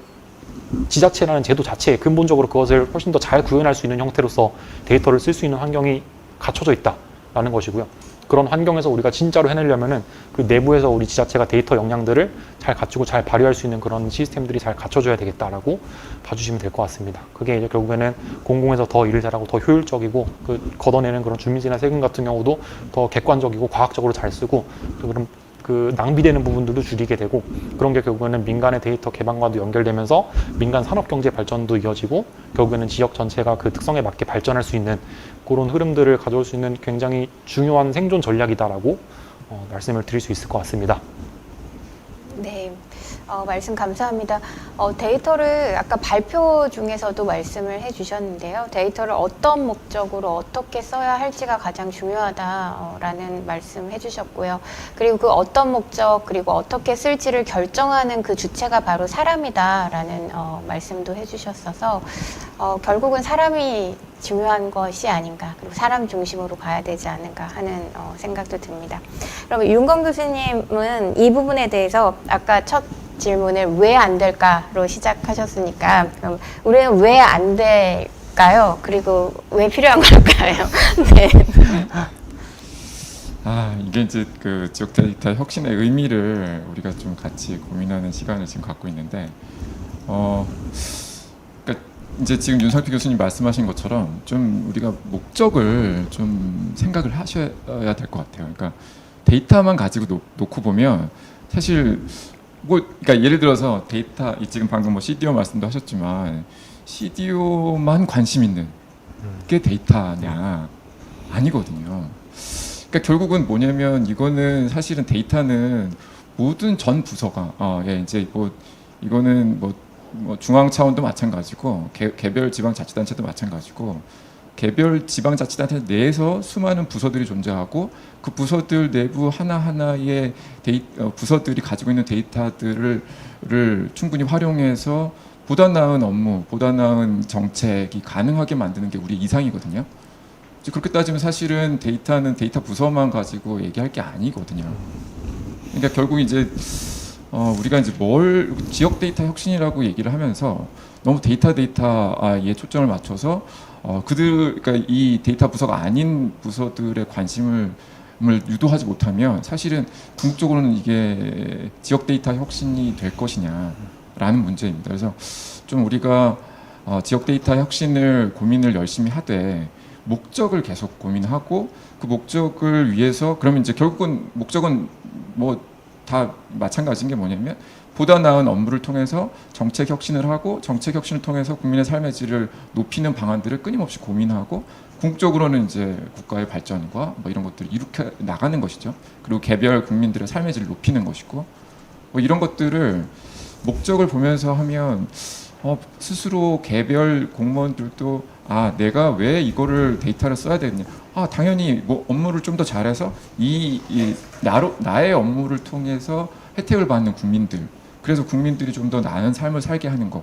이런 식으로 접근할 수 있으면 거기서 이제 데이터를 고민하기 시작하는 거죠. 그게 저는 시작이 아닐까 생각합니다. 네. 네. 데이터를 사용하는 목적이 무엇인지부터 찾아야 되는데 그냥 하지 않았나 싶네요. 네, 그래서 왜 안 되는지 네, 그 목적을 찾지 않고 그냥 남들이 하니까 우리도 해야지 하는 마음으로 나아갔기 때문에 안 되는 것이다라는 네, 말씀이었습니다. 네. 그러면은 또 송석균 교수님께서는 그 지속 가능성을 주장하셨으니까 네, 혁신의 의의와 지속 가능성과의 그 연계성을 가지고서 좀 말씀해 주시면 좋을 것 같습니다. 아, 네. 아까 그 질문 그걸로 답이 끝난 게 아니군요. 지속 가능성. 알겠습니다. 그 데이터 결국은 이제 데이터 혁신 네, 인 것 같고요. 혁신에서 제가 아까 지속성을 얘기했는데 특히 이제 제가 여기는 지역 데이터 혁신에 대해서 얘기도 조금 하고 싶고 특히 이렇게 보면 아까도 뭐 제가 10년 얘기 계속했지만 그동안의 정부가 중앙에서 많이 역할을 했어요. 중앙에서 뭐 중앙 부처 위주로 계속 데이터 개방을 하고 이거에 대해서 기업이 창출되게끔 중앙 차원에서 이렇게 하다 보니까 아무래도 이런 어떤 그 실제 데이터가 생산되고 실제 그런 사람들이 살고 있는 곳은 지역이거든요. 지방인데도 불구하고 아무래도 이제 한 10년 정도는 중앙 중심으로 이렇게 진행하다 보니까 아무래도 그런 어떤 지속성이나 여러 가지의 한계가 있지 않았나라는 생각이 좀 들고 해서 그동안에 그 10년 정도의 우리가 이제 우리 사람 몸으로 얘기를 하면 대동맥 이런 어떤 동맥에 대한 큰 어떤 역할을 이제 10년 동안 했다면 앞으로의 10년은 이제는 지방으로 가야 된다. 지방에 대해서 그런 어떤 곳곳에 거점이면 거점을 밑에 중심 이렇게 해서 단계적으로 실필줄까지 좀 내려가서 그런 어떤 데이터의 혁신 정책이 가면 되게 중요하지 않냐라는 지금 그런 타이밍이 됐다고 보고요. 지방에 대해서 이렇게 바라보면 결국은 왜 이게 또 잘 안 되고 그게 왜 이렇게 지속적이지 못할까라고 보면 이걸 업무로 이렇게 보고 끝내지 않냐라는 생각이 좀 들고요. 실제 지방은 또 중앙하고 좀 달라서 실질적인 거를 원하는 게 지방이거든요. 그렇다 보니까 그 지방에서 데이터가 실제 그럼 어떻게 쓰이는데 라고 어떤 효과가 있는지에 대한 부분에 대한 갈증이 아마 지방에 계신 분들이 많을 거라고 저는 생각을 하고요. 그러면 지방을 한번 보시면 지방의 구조가 어떻게 돼 있냐. 저도 이제 학교가 지방 국립대지만 지방에 가 보면 지방의 이제 공무원분들, 그다음에 지방의 기업들, 그다음에 지방의 학교들, 그다음에 지방의 그 주민들 이렇게 구성이 스테이크홀더 분들이 이제 살고 계신 거죠. 되어 있는데 결국은 그럼 데이터 가지고 지방에 있는 데이터를 개방하면 뭘 할 거냐라고 보면 가장 효과적인 거는 그 지방의 현안을 해결하는 부분에 데이터로 어떻게 할 수 있을까라는 게 하나의 어떤 그 접근 방법이 될 수 있을 것 같고요. 또 두 번째 방법은 결국은 경제거든요. 경제. 결국은 우리가 이런 얘기를 많이 하잖아요. 데이터는 결국 머니다라는 얘기를. 데이터는 돈이다라는 얘기를 많이 하거든요. 그래서 그 지방의 경제를 어떻게 보면 조금 챙기는데 지방의 그런 지자체에서 기업들한테 데이터를 많이 개방을 해서 그거를 통해서 지방의 어떤 비즈니스를 창출하게 하는 이런 접근도 많이 하면 지방의 혁신이라는 지역 데이터 혁신이라는 게 자연스럽게 이해되지 않을까라는 생각이 좀 들고요. 그 와중에 거기서 또 한 가지 저희가 좀 더 알아야 될 포인트가 주민입니다. 주민. 이 주민이 또 많은 협조를 해줘야 되거든요.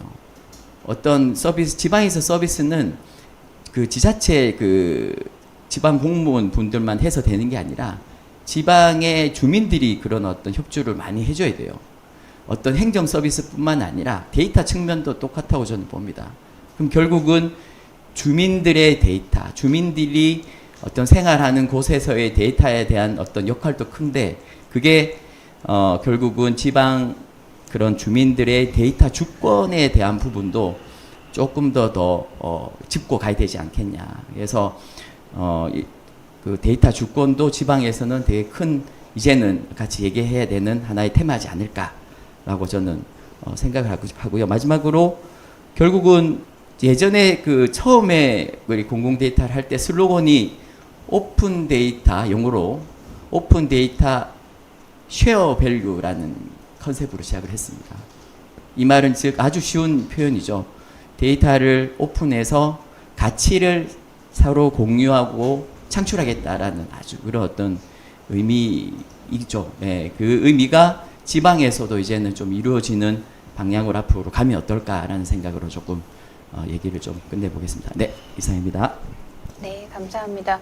오픈 데이터 쉐어 밸류. 네, 그 말 속에 지금 말씀하신 모든 것이 담겨 있는 말이지 않나 하는 생각이 듭니다. 저희 지금 이렇게 답변을 들으면서 드는 생각이 서사가 있는 답변 같습니다. 네.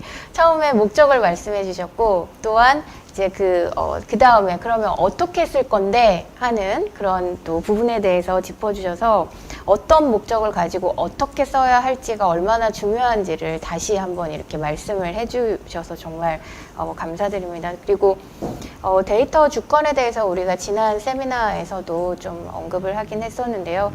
결국 지방의 그 주민분들께서 가지고 있는 데이터를 그냥 주는 것에서 끝나는 것이 아니라 그 데이터를 활용해서 그분들에게 또 일정 부분 정말 돈의 가치를 가지고 있는 그 데이터가 쓰임으로써 그분들에게 어떤 경제적인 가치를 창출할 수 있는 그런 기회가 된다면 그것 또한 네, 결국은 온 나라의 경제를 살리는 길이 되지 않을까 하는 생각도 들기는 합니다. 네. 그럼 이제 세 번째로 또 전승재 변호사님께는 그럼 어떤 목적을 가지고 어떻게 썼고 그럼 어떻게 쓰는 과정에서 어떠한 변수가 등장할까요? 네, 아까 통계를 가지고 또 설명을 해주셨으니까 네, 어떤 변수들이 다양한 변수 속에서 네, 어떻게 우리가 잘 쓸 수 있는지에 대한 답변을 해주시면 감사하겠습니다. 예. 그 제가 공공 데이터 포털에 들어가 보니까는 뭐 굉장히 다양한 데이터셋이 공개가 되어 있습니다. 근데 이제 제일 많은 유형은 아무래도 뭐 지리 정보라든가 상권 정보 같은 게 제일 많은 것 같고요.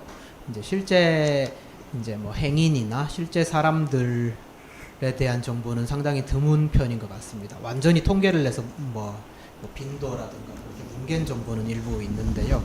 이제 좀 개인 트레이스가 가능할 만한 정보는 이제 산업적 가치는 상당히 높을 수 있음에도 불구하고 개인정보 침해 우려 때문에 공개하는 게 상당히 이제 주저되는 상황이죠. 이제 저는 이제 전 직장에서 그 지자체 CCTV 영상 데이터 AI 산업에 그 자문을 드린 경험이 있어가지고 그때 이제 이 개인정보 난관을 어떻게 타개할 것이냐에 대해서 뭐 몇 가지 아이디어를 드린 적이 있었습니다. 그 뭐 두 가지 정도 기술 또는 방법론이 동원이 됐던 걸로 기억을 하는데요. 이제 CCTV 영상 정보의 경우에는 행인의 얼굴이 나오기 때문에 얼굴은 이제 개인정보가 확실히 맞죠. 이 법상 개인정보 정의 조항을 읽어보면 어렵습니다만은 쉽게 생각하면은 소위 신상 처리가 가능할 정도의 정보. 그냥 그 사람을 알만한 주변인들이 저 사람 얼굴 봤을 때 우리 동네 누구다 알아볼 수 있을 정도면은 뭐 개인정보라고 지금 보고 있습니다. 그렇기 때문에 이제 CCTV 카메라가 어디 설치되어 있고 저 멀리서부터 행인이 걸어오기 시작해요. 가까이 있는 행인의 얼굴은 보이니까 개인정보가 당연히 맞는데 저 멀리 있는 행인 얼굴이 보일락 말락한다. 그 개인정보일까? 그때 연구를 해보니까 나름 판단하는 기준이 하나 있었어요. 뭐냐 하면은 얼굴 부분의 이미지가 이제 30픽셀 곱하기 30픽셀보다 크면은 이제 식별이 어느 정도 가능하다고 합니다. 이제 점이 여기 가로 30개, 세로 30개면 점이 총 900개 점이잖아요. 900개 점으로 이제 사람의 얼굴을 그리면 이제 이 사람을 평소에 알던 사람 정도는 알아본다는 거예요. 근데 그럴 수도 있겠다 싶은 게 예전에 저희 뭐 90년대쯤에 PC가 처음 등장하고 MS 도스라는 운영체제가 처음 등장하고 칼라 모니터가 처음 보급될 때 그때 게임 같은 걸 해보면은 뭐 화질 굉장히 안 좋았지만 어쨌든 그 게임 캐릭터의 얼굴을 아마 그 정도 숫자의 점으로 아마 표현할 수 있었을 거고 그러면 그 캐릭터의 개성이 우리 눈에 게이머들의 눈에 보였을 거예요. 그렇게 생각하면은 30 곱하기 30 픽셀보다 더 이제 얼굴이 크게 보이면은 저거는 리스키하다라고 1차 판단을 할 수가 있고요. 이제 아주 작은 얼굴이면은 저거는 알아보지 못한 얼굴이다라고 이렇게 분류를 지을 수가 있었습니다.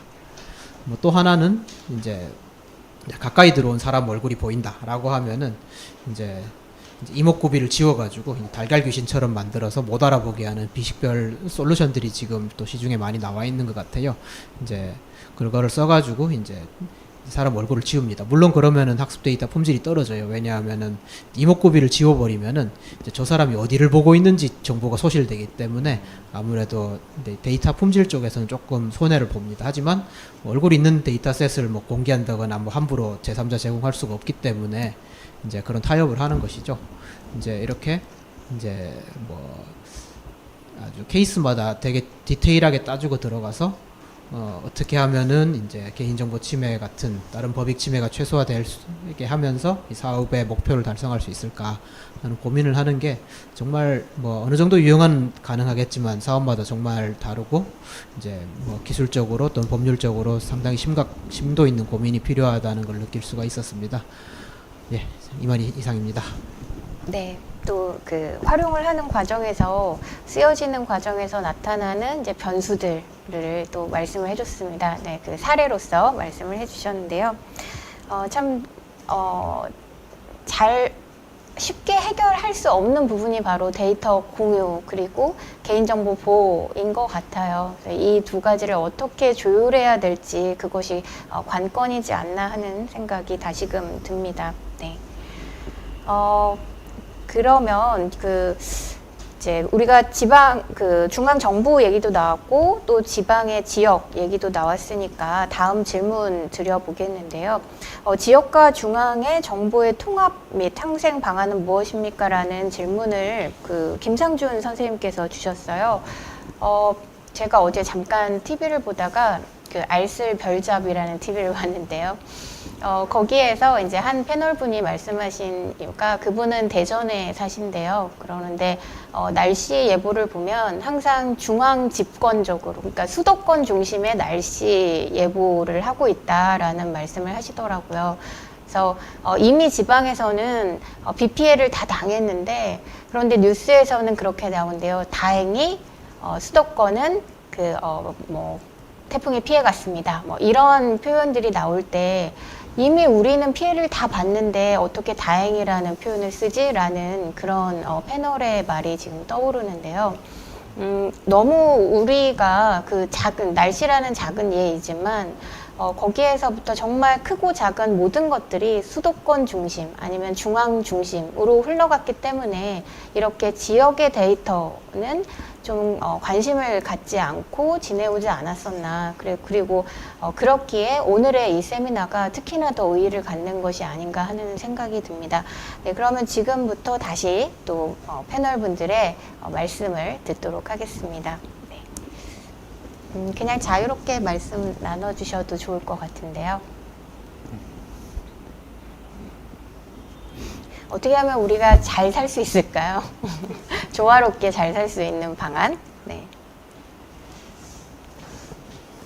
제가 그러면 차례대로 다시 네.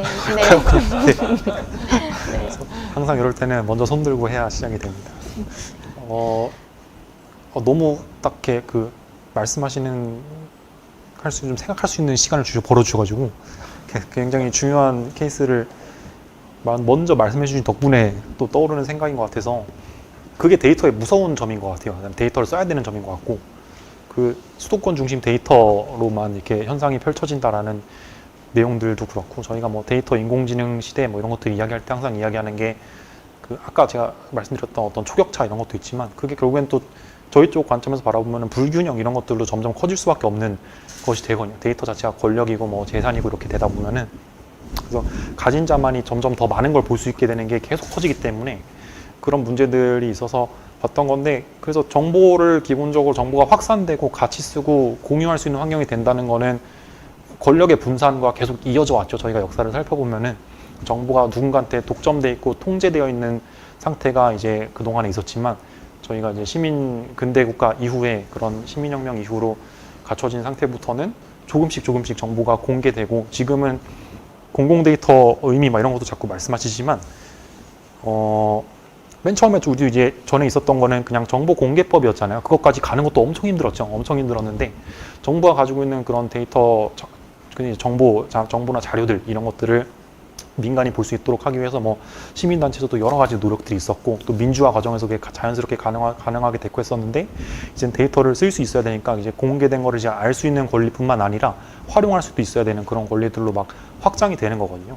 그래서 데이터라는 부분들을 이제 중앙과 지역의 관점에서 봤을 때에는 뭐 여전히 그 다수로서 봤을 때 중앙에서 가지고 있는 데이터가 결국에는 그런 권력적인 관점에서 조금 더 다른 어떤 편향된 결과를 보여주기도 하고, 지방의 그런 소수 내용들이 고려하지 않은 결과를 보여주기도 하게 되는데, 데이터를 써서 하게 되면은 그게 이제 객관적으로 다 펼쳐지게 됩니다. 그래서 처음부터 끝까지 어디가 잘 되고 있고 가장 안 되고 있는 어디인지를 한눈에 파악할 수 있는 그런 그림들이 그려지기 때문에, 그런 현상들을 더 객관적으로 과학적으로 파악할 수 있어서 그런 점에서 조금 더 균형적으로 우리가 있는 사실들을 잘 파악을 하고, 그 다음에 그 자원이나 역량이나 이런 것들을 효율적으로 배분할 수 있는 그런 효과들을 낳을 수 있겠다라는 좀 생각을 할 수 있는 것 같아요.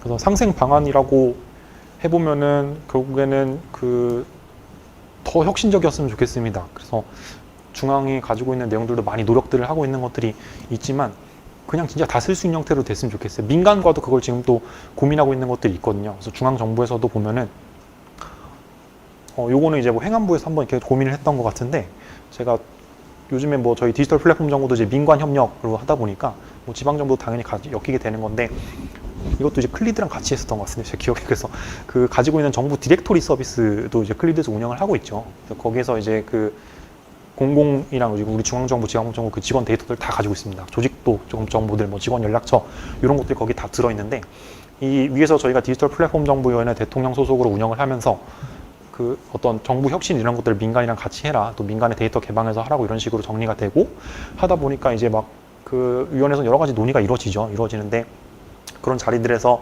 봤을 때 이게 우리 정부 내부에서 쓰는 메일 시스템이나 뭐 메신저 시스템 이런 것들도 되게 접속하기 불편한 것들도 많고 오류가 많은 것들도 많고 한데, 그런데다 진짜 뭐 민간이랑 상용화 서비스 카카오 같은 거 써가지고 그런 걸 할 수 있지 않겠냐, 뭐 이런 이야기들이 막 벌어지는 거거든요. 그래서 민간 서비스를 갖다 정부에 도입해서 그대로 쓸 수 있는 걸 해보자라는 것들 이야기를 하니까, 이제 민간에서는 그런 정부가 가지고 있는 그런 데이터를 좀 주세요라는 이야기를 하는 겁니다. 그런 관점에서 우리가 정부가 가지고 있는 데이터들을 다 넘겨줘야 되는가, 직원 정보를 넘겨줘야 되는가, 관련된 법률적 근거들은 뭐가 있지, 그냥 넘겨줘도 되는 건가, 개인정보 침해는 없는가, 나중에 이런 직원 정보 때문에 보안 관련 우려들이 생기면 어떡하지, 여러 가지 생각들이 막 나타나니까 하나하나 그런 것만으로도 여러 가지 쟁점들이 생기게 되는데, 위에서는 그런 거를 일단 뭐 해보라라는 식으로 하니까 또 하는 수밖에 없잖아요. 밑에 사무관님들이나 뭐 중관님들은 해야 되는 부분들밖에 없어서 그렇게 좀 과감하게 좀 내려가는 것들이 있긴 한데, 그게 이제 중앙과 민간뿐만 아니라 지방과도 좀 같이 갔으면 좋겠습니다. 그래서 같이 그 협력 관계들을 좀 만들어서 디지털 플랫폼 정부 이념 자체가 그렇게 되니까 기본적으로 공유할 수 있는 통합들 체계들을 마련해서 쓸 수 있는 내용들을 마련해줘야 되지 않는가, 그런 좀 생각들이 드는 것 같습니다. 상생하려면 결국에는 그 효과들이 같이 공유가 돼야 되니까 그런 배분할 수 있는 그 체계들도 같이 필요할 것 같고요.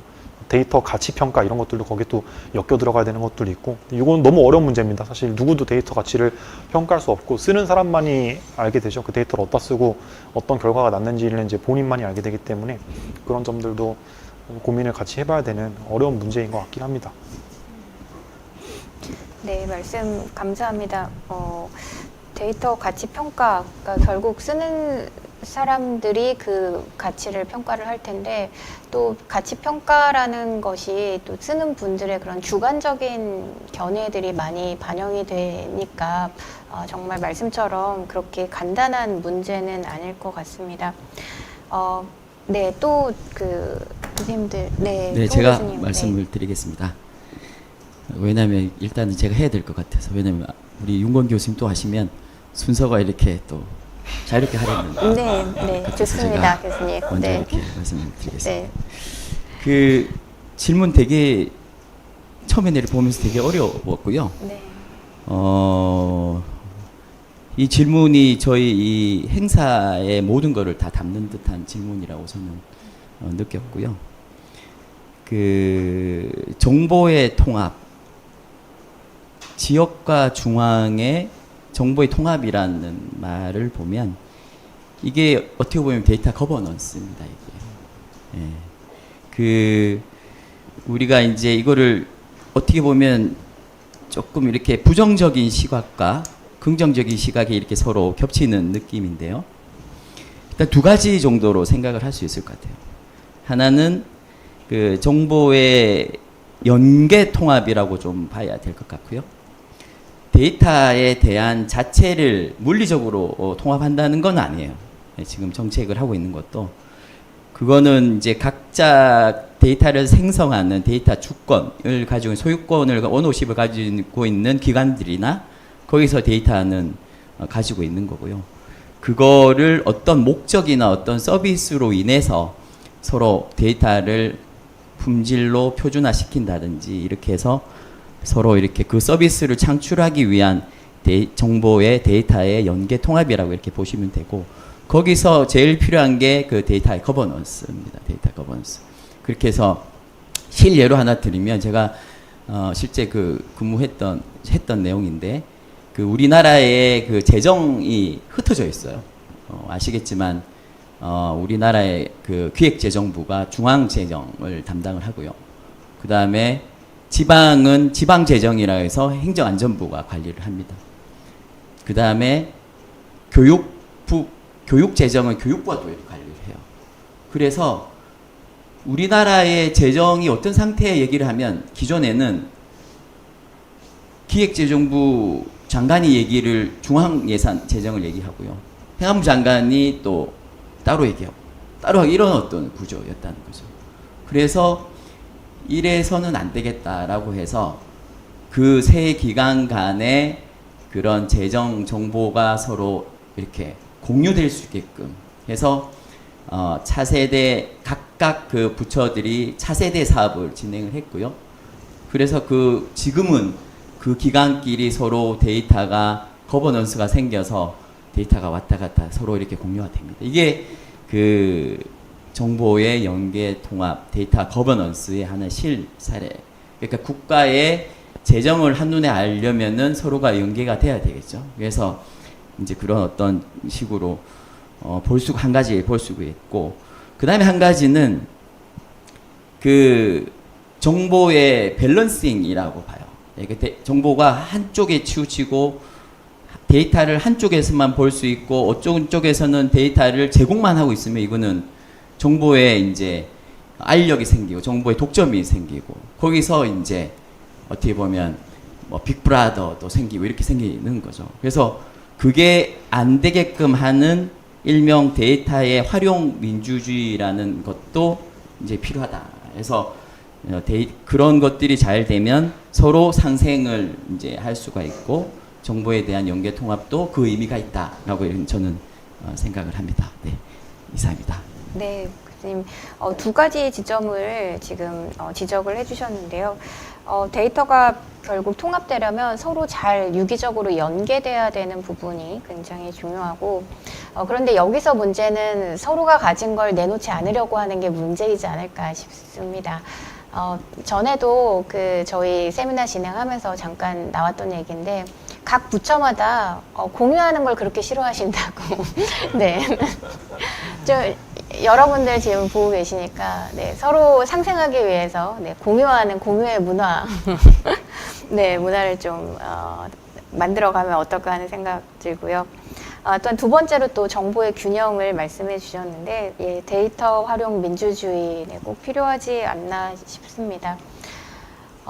요즘에 대학에서도 좀 서로 대학과 대학이 좀 통합하고 연계하고 이렇게 하는 작업들을 많이 하려고 하는데 가끔은 그것이 잘 이루어지지 않더라고요. 그러니까 그 이유가 나만 주기 싫거든요. 네, 내가 주면 또 일정 부분은 내가 받는 것도 있어야 되는데 그렇지 못하고 일방적으로 주기만 하는 그런 관계에서는 이게 균형을 이루기 쉽지 않은 것 같습니다.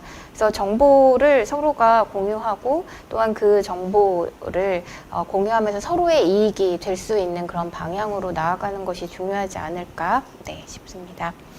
전 변호사님 의견도 들어볼게요.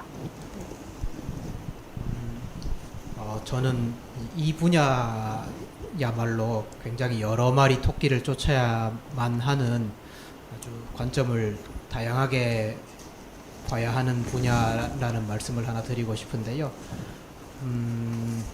공공 데이터와 공공 마이 데이터의 차이에 대해서 한번 말씀을 올려보겠습니다. 두 글자 차이죠. 데이터와 마이 데이터 두 글자 차이인데 이 마이라는 수식어가 들어감으로 인해서 관점이 완전히 달라집니다. 공통점은 둘 다 공공 부문이 가지고 있는 데이터라는 거고요. 이제 공공 데이터는 지금까지 말씀드렸던 것처럼 통계를 내기 위한 통계 모수, 인공지능 학습 데이터 그런 성격이었습니다. 공공 데이터의 경우에는 그 안에 들어있는 데이터 주인이 누군지, 개인이 누군지를 알아볼 수 없어야만 합니다. 알아볼 수 있으면은 이제 그 사람의 소위 신상이 드러나는 거니까요. 근데 공공 마이 데이터는 반대로 딱 이 사람을 위한 데이터여야 합니다. 이 사람이 누군지 당연히 알아야 되고 이 사람이 원하는 서비스를 제공해주기 위해서 이제 공공 부문에서 데이터가 다른 데로 교류가 일어나는 제도인데요. 예를 들어서 뭐 인터넷 전문은행에서 요즘 대출 받을 때 그 서류를 내는 게 없어요. 이제 과거에 은행 지점에서 지금도 그렇습니다만 뭐 대출 받으려고 하면은 뭐 소득금액 증명원, 4대 보험 관련된 서류, 또 뭐 주민등록 등본, 뭐 세금 체납 없다는 증명서 그런 거 은행에 지점에 갖다 내야 되잖아요. 근데 인터넷 전문은행 앱에 들어오면은 그 서류를 제가 뭐 받아가지고 사진 찍어 올리고 그런 절차가 없습니다. 정부 공공 마이 데이터 DB랑 연계가 돼가지고 이제 은행에서 필요한 이 사람의 뭐 소득 정보 그런 거를 정부 데이터에서 가져와요. 그 근거는 뭐냐 하면은 그 정보 주체가 이 고객이 그 서비스를 원하기 때문입니다.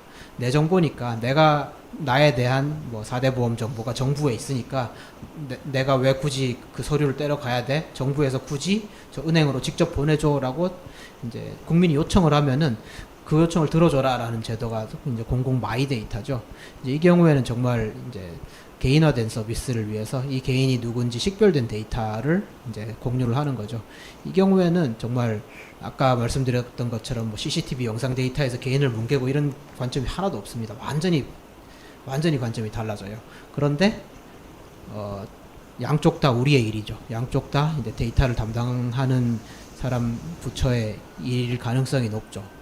그러다 보니까는 이 데이터를 이제 뭐 통계용, 인공지능 학습 데이터용으로 쓰느냐, 개인화 서비스용으로 쓰느냐에 따라서 이제 같은 데이터지만은 어떻게 가공되느냐, 어떻게 처리되느냐, 무엇을 더 신경 써야 하느냐, 무엇을 보호해야 하느냐, 무엇을 하면 안 되냐 그런 게 완전히 관점이 달라지는데요. 이제 그러다 보니까는 이제 여러 마리 토끼를 쫓을 수밖에 없는 상황이 되는 것 같습니다. 이거 하나만 딱 잘한다고 해서 모든 문제가 해결되지가 않아요. 네. 그런 어떻게 보면 굉장히 어려운 과제이고 대신에 그만큼 부가가치가 높다는 말씀을 마지막으로 올리겠습니다.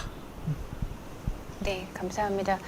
저희 속담에 그 두 마리 토끼를 쫓다가 다 놓친다고 그러는데 또 여러 가지를 또 해결해야 되는 곳에서 네, 다 잘 좀 잡았으면 좋겠는데 네, 가능하기를 네, 또 여기 이렇게 훌륭한 전문가분들이 계시니까 네, 가능했으면 좋겠습니다.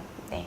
그래서 무엇을 보호할지에 대해서 정하는 것도 중요하고 또 이제 개개인의 그런 데이터를 잘 보호하는 것도 중요하지 않나 싶습니다. 근데 사실 제가 어제 그 뭐 무슨 카드를 만들면 뭐가 할인이 많이 된다 이래가지고 카드를 하나 발급받는데 정말 너무 간단한 거예요. 저 아무것도 안 넣고 그 주민등록증 발급 날짜 밖에는 넣지 않았던 것 같아요. 그런데 제가 가지고 있는 그 은행의 카드가 다 뜨면서 이 카드들을 다 뭐 어디에 연계를 하겠냐 이런 게 나와서 사실은 깜짝 놀랐거든요. 얘가 어떻게 내 카드를 다 알지? 이러면서 네, 순간 되게 놀랐는데 그리고 카드 발급 받는 시간도 너무 이렇게 단축이 돼서 굉장히 놀라면서도 과연 나의 정보가 잘 보호되고 있을까? 그리고 내가 이런 것들을 다 연계해도 될까? 하는 좀 걱정, 우려 이런 것들도 생겼었거든요.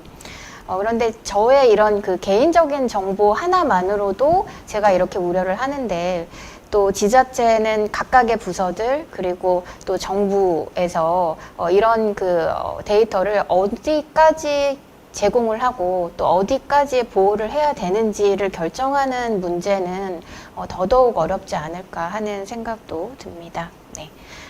오래 기다리셨습니다. 네, 윤광 교수님, 네, 말씀 듣겠습니다. 이제 말씀 듣다 보니까 이게 이제 결국 이 합의가 좀 필요해요. 뭐가 필요하냐면 이게 여기 이제 통합이란 말을 쓰셨는데 지역과 중앙의 정보가 통합되는 게 바람직한가? 그러니까 이제 거기에 대한 그 합의가 안 되면 그거를 이제 받아들이질 못하는 거죠. 그렇죠? 그래서 결국은 이제 통합은 왜 중요한가? 이거를 조금 더 이제 우리 그 송석현 교수님께서 연계라는 표현도 쓰셨고. 통합이든 연계를 통한 통합이든 그리고 이제 통합은 이제 연성적으로 생각하면 연계가 되고 조금 더 강하게 생각하면 이제 융합이 되는데 이제 이런 유의 것들이 왜 필요한가에 대한 좀 고민들이 좀 들어가줘야 되고 이제 개별 이제 이게 이슈가 통합 이슈 나올 때 제일 이슈가 되는 게 결국 여러분들이 잘 아시는 그 빅브라더 문제거든요. 그러니까 이제 개인의 정보가 침해되는 거는 이제 개인정보 보호의 문제인데 이게 이제 국가 단위에서 바라보면은 개인이 감시당하고 계속적으로 감시당하는 게 적절한가? 근데 이제 사실 그러니까 이거는 이제 국민이 국가를 어떻게 바라보느냐 차원이거든요. 국민이 국가를 되게 나를 보호해주는 존재, 국가는 나를 굉장히 나는 국가가 꼭 필요해, 국가는 정말 좋은 존재야.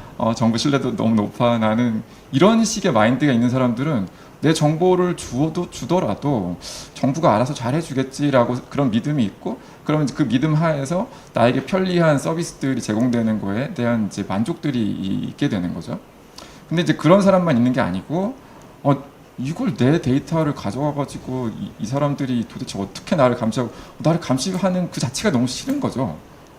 내 데이터가 누군가가 보고 있다는 그 자체도 너무 소름 끼치고 이런 민감 정보를 막 보는 것 자체가 너무 싫고라는 이제 마인드로 되기 때문에 이제 그게 이제 프라이버시 이슈 그리고 감시 사회 문제 이런 것들하고 연결이 돼서 이런 것들을 우리가 좀 이제 결국 이제 이거는 민주주의 사회에서는 결국 합의의 문제고 우리가 그것들을 계속적으로 논의하면서 좋은 점과 나쁜 점들 그런 것들 만약에 좋은 점이 있다면 어떤 게 좋은 점이고 나쁜 점이 있다면 우리가 어떻게 보완해서 나쁜 점을 뭐 최소화하거나 이런 식의 논의들이 계속 돼야 되는 거라고 이제 생각을 합니다. 그래서 이제 어떤 하나가 중요하다라기보다는 통합에서 가장 중요한 부분은 결국 개별 국민들에게 보다 나은 서비스를 제공하는 거거든요. 개별 국민들에게 그리고 예를 들어서 뭐 안전이다 그러면 그런 데이터들 때문에 그 사회 안전이 더 강화됩니다.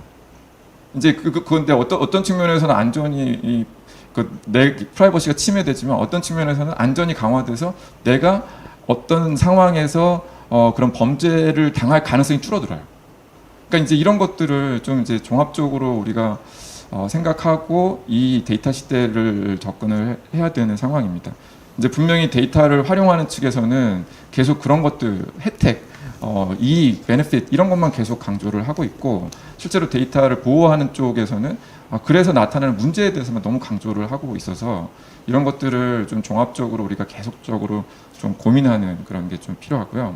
그래서 이제 첫 번째는 그렇고 이제 두 번째는 사실은 지역 차원으로 들어가면 저는 이 불균형 문제가 아까 이제 우리 윤상필 교수님도 말씀하셨지만 사실 이제 불균형 문제는 어디서 출발을 하는 거냐면 역량의 문제에서 출발하는데 그 지자체 역량이라 그러면은 예산, 인력 이 부분이 가장 크거든요. 그러면 예를 들어서 예산이 많은 지자체, 인력이 많은 지자체, 뭐 그런 데는 데이터를 만들기도 쉽고, 그리고 데이터를 활용하는 예산 쓰기도 쉽고, 인력도 많고 풍부하고, 그러면 이제 그 지역은 데이터 활용도가 높아지고, 그죠? 근데 이제 그거 이제 만약에 정반대에 뭐 예산도 적고 인력도 적고 이런 지자체면 이거 어떻게 이제 하겠어요? 이거 자기 업무 하기도 바쁜데 데이터는 언제 하고 데이터는 누가 하고 이거는 이제 이게 차원이 너무 다른 얘기. 그러니까 이제 중앙에서는 그거를 보고 아까 이제 윤상필 교수님도 잘 지적을 해주셨지만 결국은 중앙은 그걸 보고 적절하게 보완을 해줘야 되고 역량 있는 지자체는 뭐 잘하도록 이렇게 지원을 해주고 그 역량이 좀 부족한 지자체들은 계속 역량을 할 수 있도록 계속 더 많은 어떤 지원들을 해줘야 되는 거죠. 그리고 이제 이런 게 있습니다. 그거는 이제 중앙과 지방의 차이지만 지방 내에서 안에 있는 부서들 간의 이 데이터 차이가 있어요. 뭐냐면 어떤 부서는 데이터가 되게 중요한 부서가 있고 어떤 부서는 데이터가 별로 중요하지 않은 부서라고 인식되는 부서가 있어요. 근데 저는 이게 무슨 차이일까 이제 계속 고민이 되는데 이건 무슨 얘기냐면 데이터 기반 행정을 하면 예를 들어 경제 데이터 이거는 엄청나게 잘 돼 있어요. 그런데 상대적으로 사회 데이터 그러면 물론 이제 지금 많이 올라왔지만 사회 데이터도 지금 이제 그리고 안전 데이터 이런 식으로 우리가 과거 경제가 아닌 영역의 데이터들은 지금 많이 이제 따라오고는 있지만 경제 데이터만큼은 안 돼요. 그게 이제 저는 이게 어떤 의미일까 이제 생각을 해보면 결국 우리나라가 지향했던 가치하고 연결이 돼 있지 않나? 왜냐하면 경제가 중요하게 했기 때문에 경제 데이터가 필요해서 데이터를 생산하고 통계청도 기재부 산하에다 딱 두고 그렇게 이제 데이터를 생산해서 그렇게 데이터 기반 행정을 잘 해왔는데 실제로 국가의 어떤 목적이 이 경제를 많이 발전된 상태에서는 이제 목적이 이제 사회 발전으로 넘어가는 상황이거든요. 그러면 사회적인 어떤 그런 데이터들을 만들어야 되고 이제 그런 과정이라고 생각합니다. 그래서 어떤 부서는 데이터가 중요하고 어떤 부서는 데이터가 중요하지 않다 이렇게 보기보다는 우리가 이제는 모든 부서가 데이터가 중요하고 그 데이터에 기반해서 보다 합리적인 어떤 행정을 해야 되는 상황에 와 있다라고 이제 그만큼 우리나라가 그만큼 발전된 국가이기 때문에 거기서 이제 우리가 단초를 찾아야 되지 않나 이렇게 좀 생각을 해봅니다. 네, 윤건 교수님 항상 웃으면서 시작은 하시지만 날카로운 질문을 던지십니다. 네, 그래서 아까 처음 시작부터 왜 안 될까 뭐 이렇게 말씀하시면서 또 지금은 꼭 필요한가, 통합이 왜 중요한가 그런 질문을 던져주셨는데요. 네, 데이터 중요하지 않은 부서는 없는 것 같습니다. 네. 그리고 모든 부서가 이제는 데이터 기반의 행정을 해야 되는 것은 분명하지 않나 하는 생각도 듭니다. 그래서 중앙 부처에서는 그 각각의 지방자치단체들이 일을 잘하는 지방단체들 그리고 인력이 풍부한 지방단체는 뒤에서 조금 이렇게 보조 역할로 밀어주고 그리고 또 그렇지 못한 기관들은 앞에서 막 끌어가면서라도 데이터 기반이 얼마나 중요한지에 대한 그런 또 지원을 많이 해주는 것이 중요하지 않을까 하는 생각이 듭니다. 네, 제가 좀 초반에 중요한 질문 그리고 우리 전체 세미나에서의 핵심이 되는 질문 2가지를 먼저 선정을 해서 질문을 드렸는데 저는 한 30분 정도면 되겠지 했는데 50분이 흘러갔습니다. 네, 그래서 이번에는 그렇게 좀 거시적인 질문은 많이 말씀을 들었으니까 조금 구체적으로 들어가서 사례를 질문하는 그 질문들을 좀 드려볼까 싶습니다. 공공데이터 활용 사례가 어떤 것들이 있는지 질문 주셨거든요. 그래서 굉장히 많을 것 같은데, 사례하면 또 우리 전 변호사님 아닙니까? 네. 네, 공공데이터 활용 사례 좀 말씀해 주시겠어요? 그동안에 어떤 사례는 좋았고 어떤 사례는 조금 그랬다 이런. 예, 제가 CCTV 사례랑 공공 마이데이터 사례를 말씀드렸는데요. 세 번째 사례를 머리를 쥐어짜게 되네요. 네. 데이터 이제 공공 데이터 그러니까 통계를 내기 위한 데이터에서 제일 중요한 거는 커버리지라고 합니다. 커버리지. 그러니까 뭐 많은 사람들에 대한 특정 집단에 치우치지 않은 이제 골고루 섞인 사람들에 대한 이제 범위가 폭넓은 범위의 정보가 가치가 높아요. 커버리지를 이제 어떻게 하면 높일까라는 고민들을 제도적으로 많이 하고 계신데요. 뭐 그 중에 하나가 이제 데이터 표준화 사례일 수도 있고, 이제 공공 데이터 포털에 딱 들어가자마자 처음에 이제 몇 가지 데이터를 샘플로 받아보면은 뭐 API나 CSV 파일 같은 걸로 공개된 데이터가 많은데요. 그 공개하는 취지는 참 좋은데, 그 이제 데이터 포맷이 다 달라요. 이제 어떤 지자체는 이 포맷으로 공개하고 또 다른 지자체는 저 포맷으로 공개하면 그거를 섞는 게 너무 어렵습니다. 섞어야지 이제 커버리지가 높아지는 건데요. 이제 그런 거를 이제 어떻게 하면은 좀 품질이 올라갈까라는 고민을 하게 되고, 그것이 아까 전 질문이었던 통합 관련된 질문일 수도 있습니다. 그게 통합을 하게 되면은 물론 이제 뭐 리스크도 커지고 감시에 대한 리스크도 커지지만 이제 그런 장점도 생기는 거죠. 그 뭐 지금 사실 요즘 추진되는 과제 대부분은 정말 데이터 기반 과제가 많은 것 같아요. 뭐 인공지능 학습 데이터로 쓰든 뭐 통계를 내든 그런 뭐 많은 의미 있는 과제가 진행되고 있는데, 제가 뭐 구체적인 사례 소개보다는 그냥 응원의 말씀으로 저희 발언을 마치도록 하겠습니다. 고맙습니다. 네. 또 공공데이터 개방 10년을 쭉 함께 해오신 송 교수님. 네. 네, 두 번째에서 다행입니다. 네, 마무리는 저기 두 분이 잘 하실 것 같아서. 네. 일단은 두 가지 말씀드리면, 첫 번째 그 활용 사례는 있잖아요. 시스템적으로 data.go.kr에 가면 거기에 그 활용 부분에 활용 사례가 너무 많이 올라가 있습니다. 그래서 한 10년 동안 그 쌓인 그 사례들이 너무 많이 올라가 있으니까요. 거기를 일단 한번 참고하시면 업무 하시는데 일단 도움이 많이 되지 않을까라고 해서 공식적인 얘기를 또 드리고, 하나는 그 상주시청에 계신 분이시네 보니까, 제가 이제 국립 안동대니까 상주와 가깝습니다. 네, 그 경북 지역인데요. 그 어저께 그 마침 저희 학교 내에서 이제 요즘 지방 그 국립대가 요즘 이슈가 많거든요.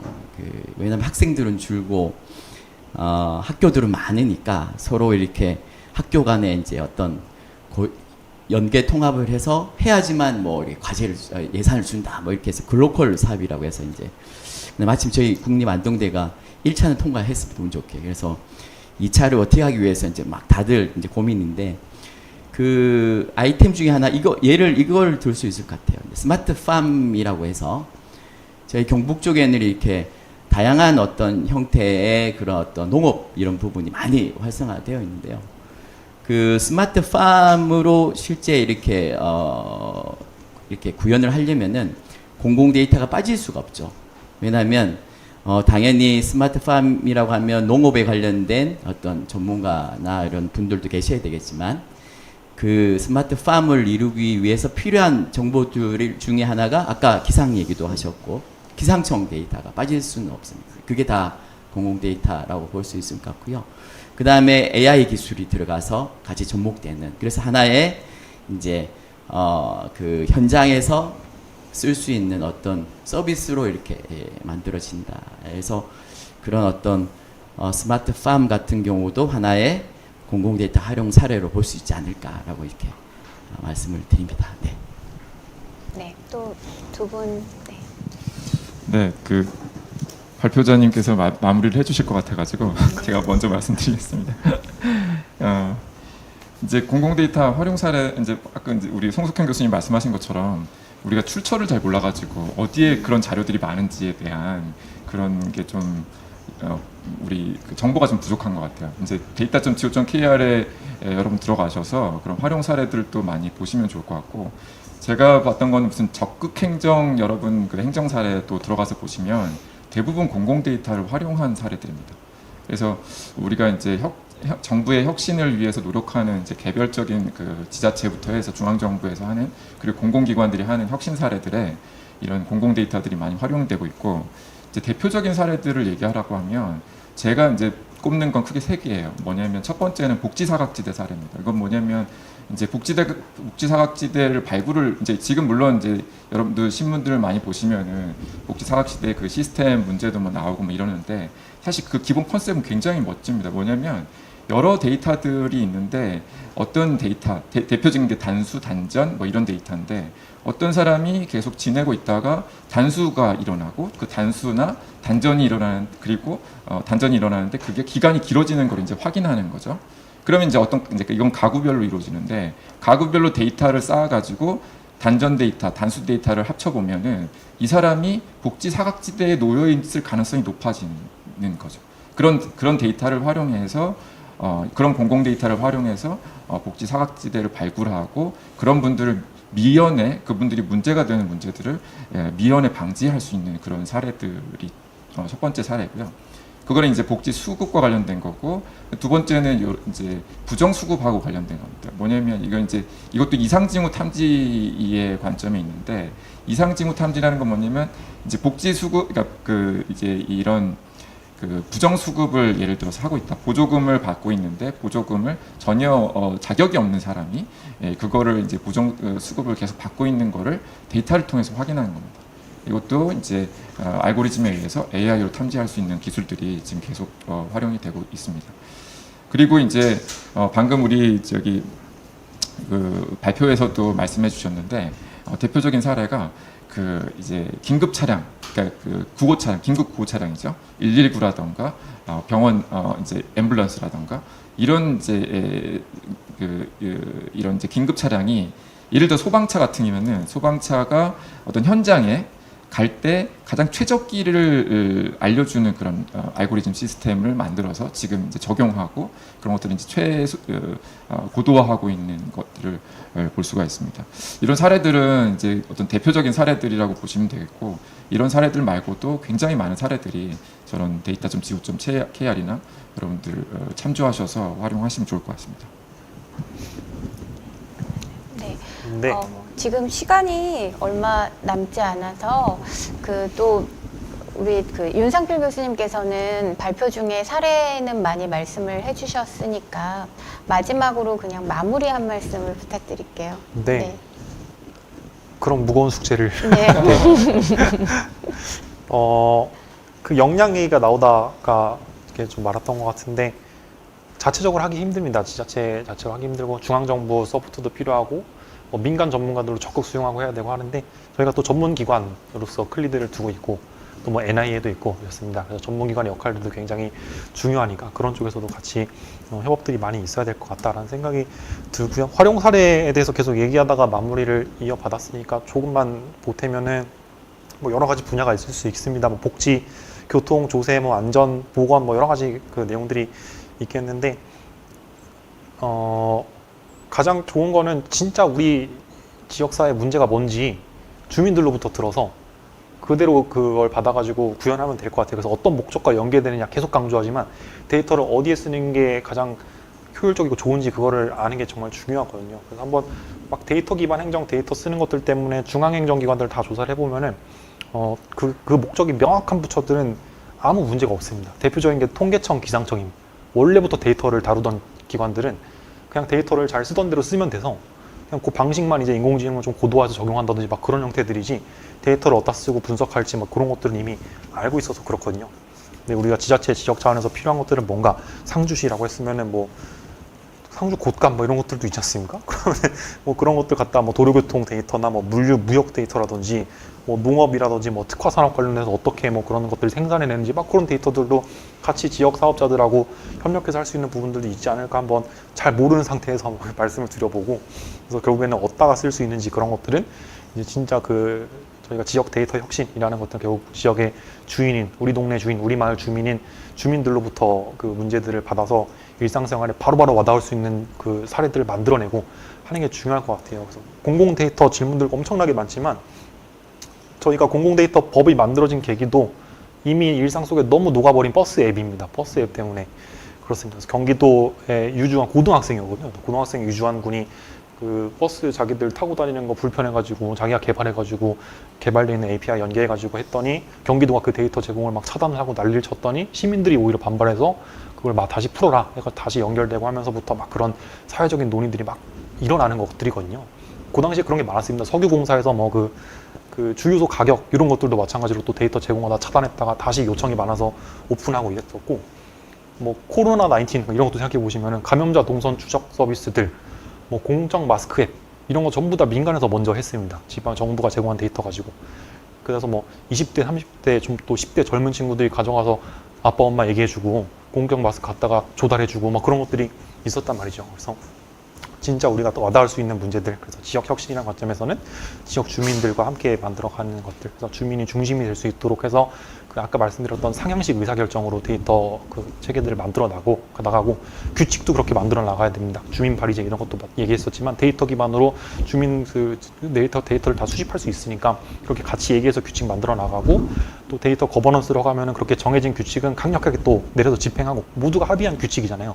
그 체계들을 이제 우리가 데이터로 할 수 있는 시대가 왔으니까 그렇게 좀 실질적으로 만들어 보면 좋지 않을까라는 말씀을 드리면서 네, 마감해 보겠습니다. 네, 감사합니다. 2시간이 정말 빨리 지나갔네요. 네, 오늘은 발표도 하나밖에 듣지 않았음에도 불구하고 시간이 정말 빨리 지나갔습니다.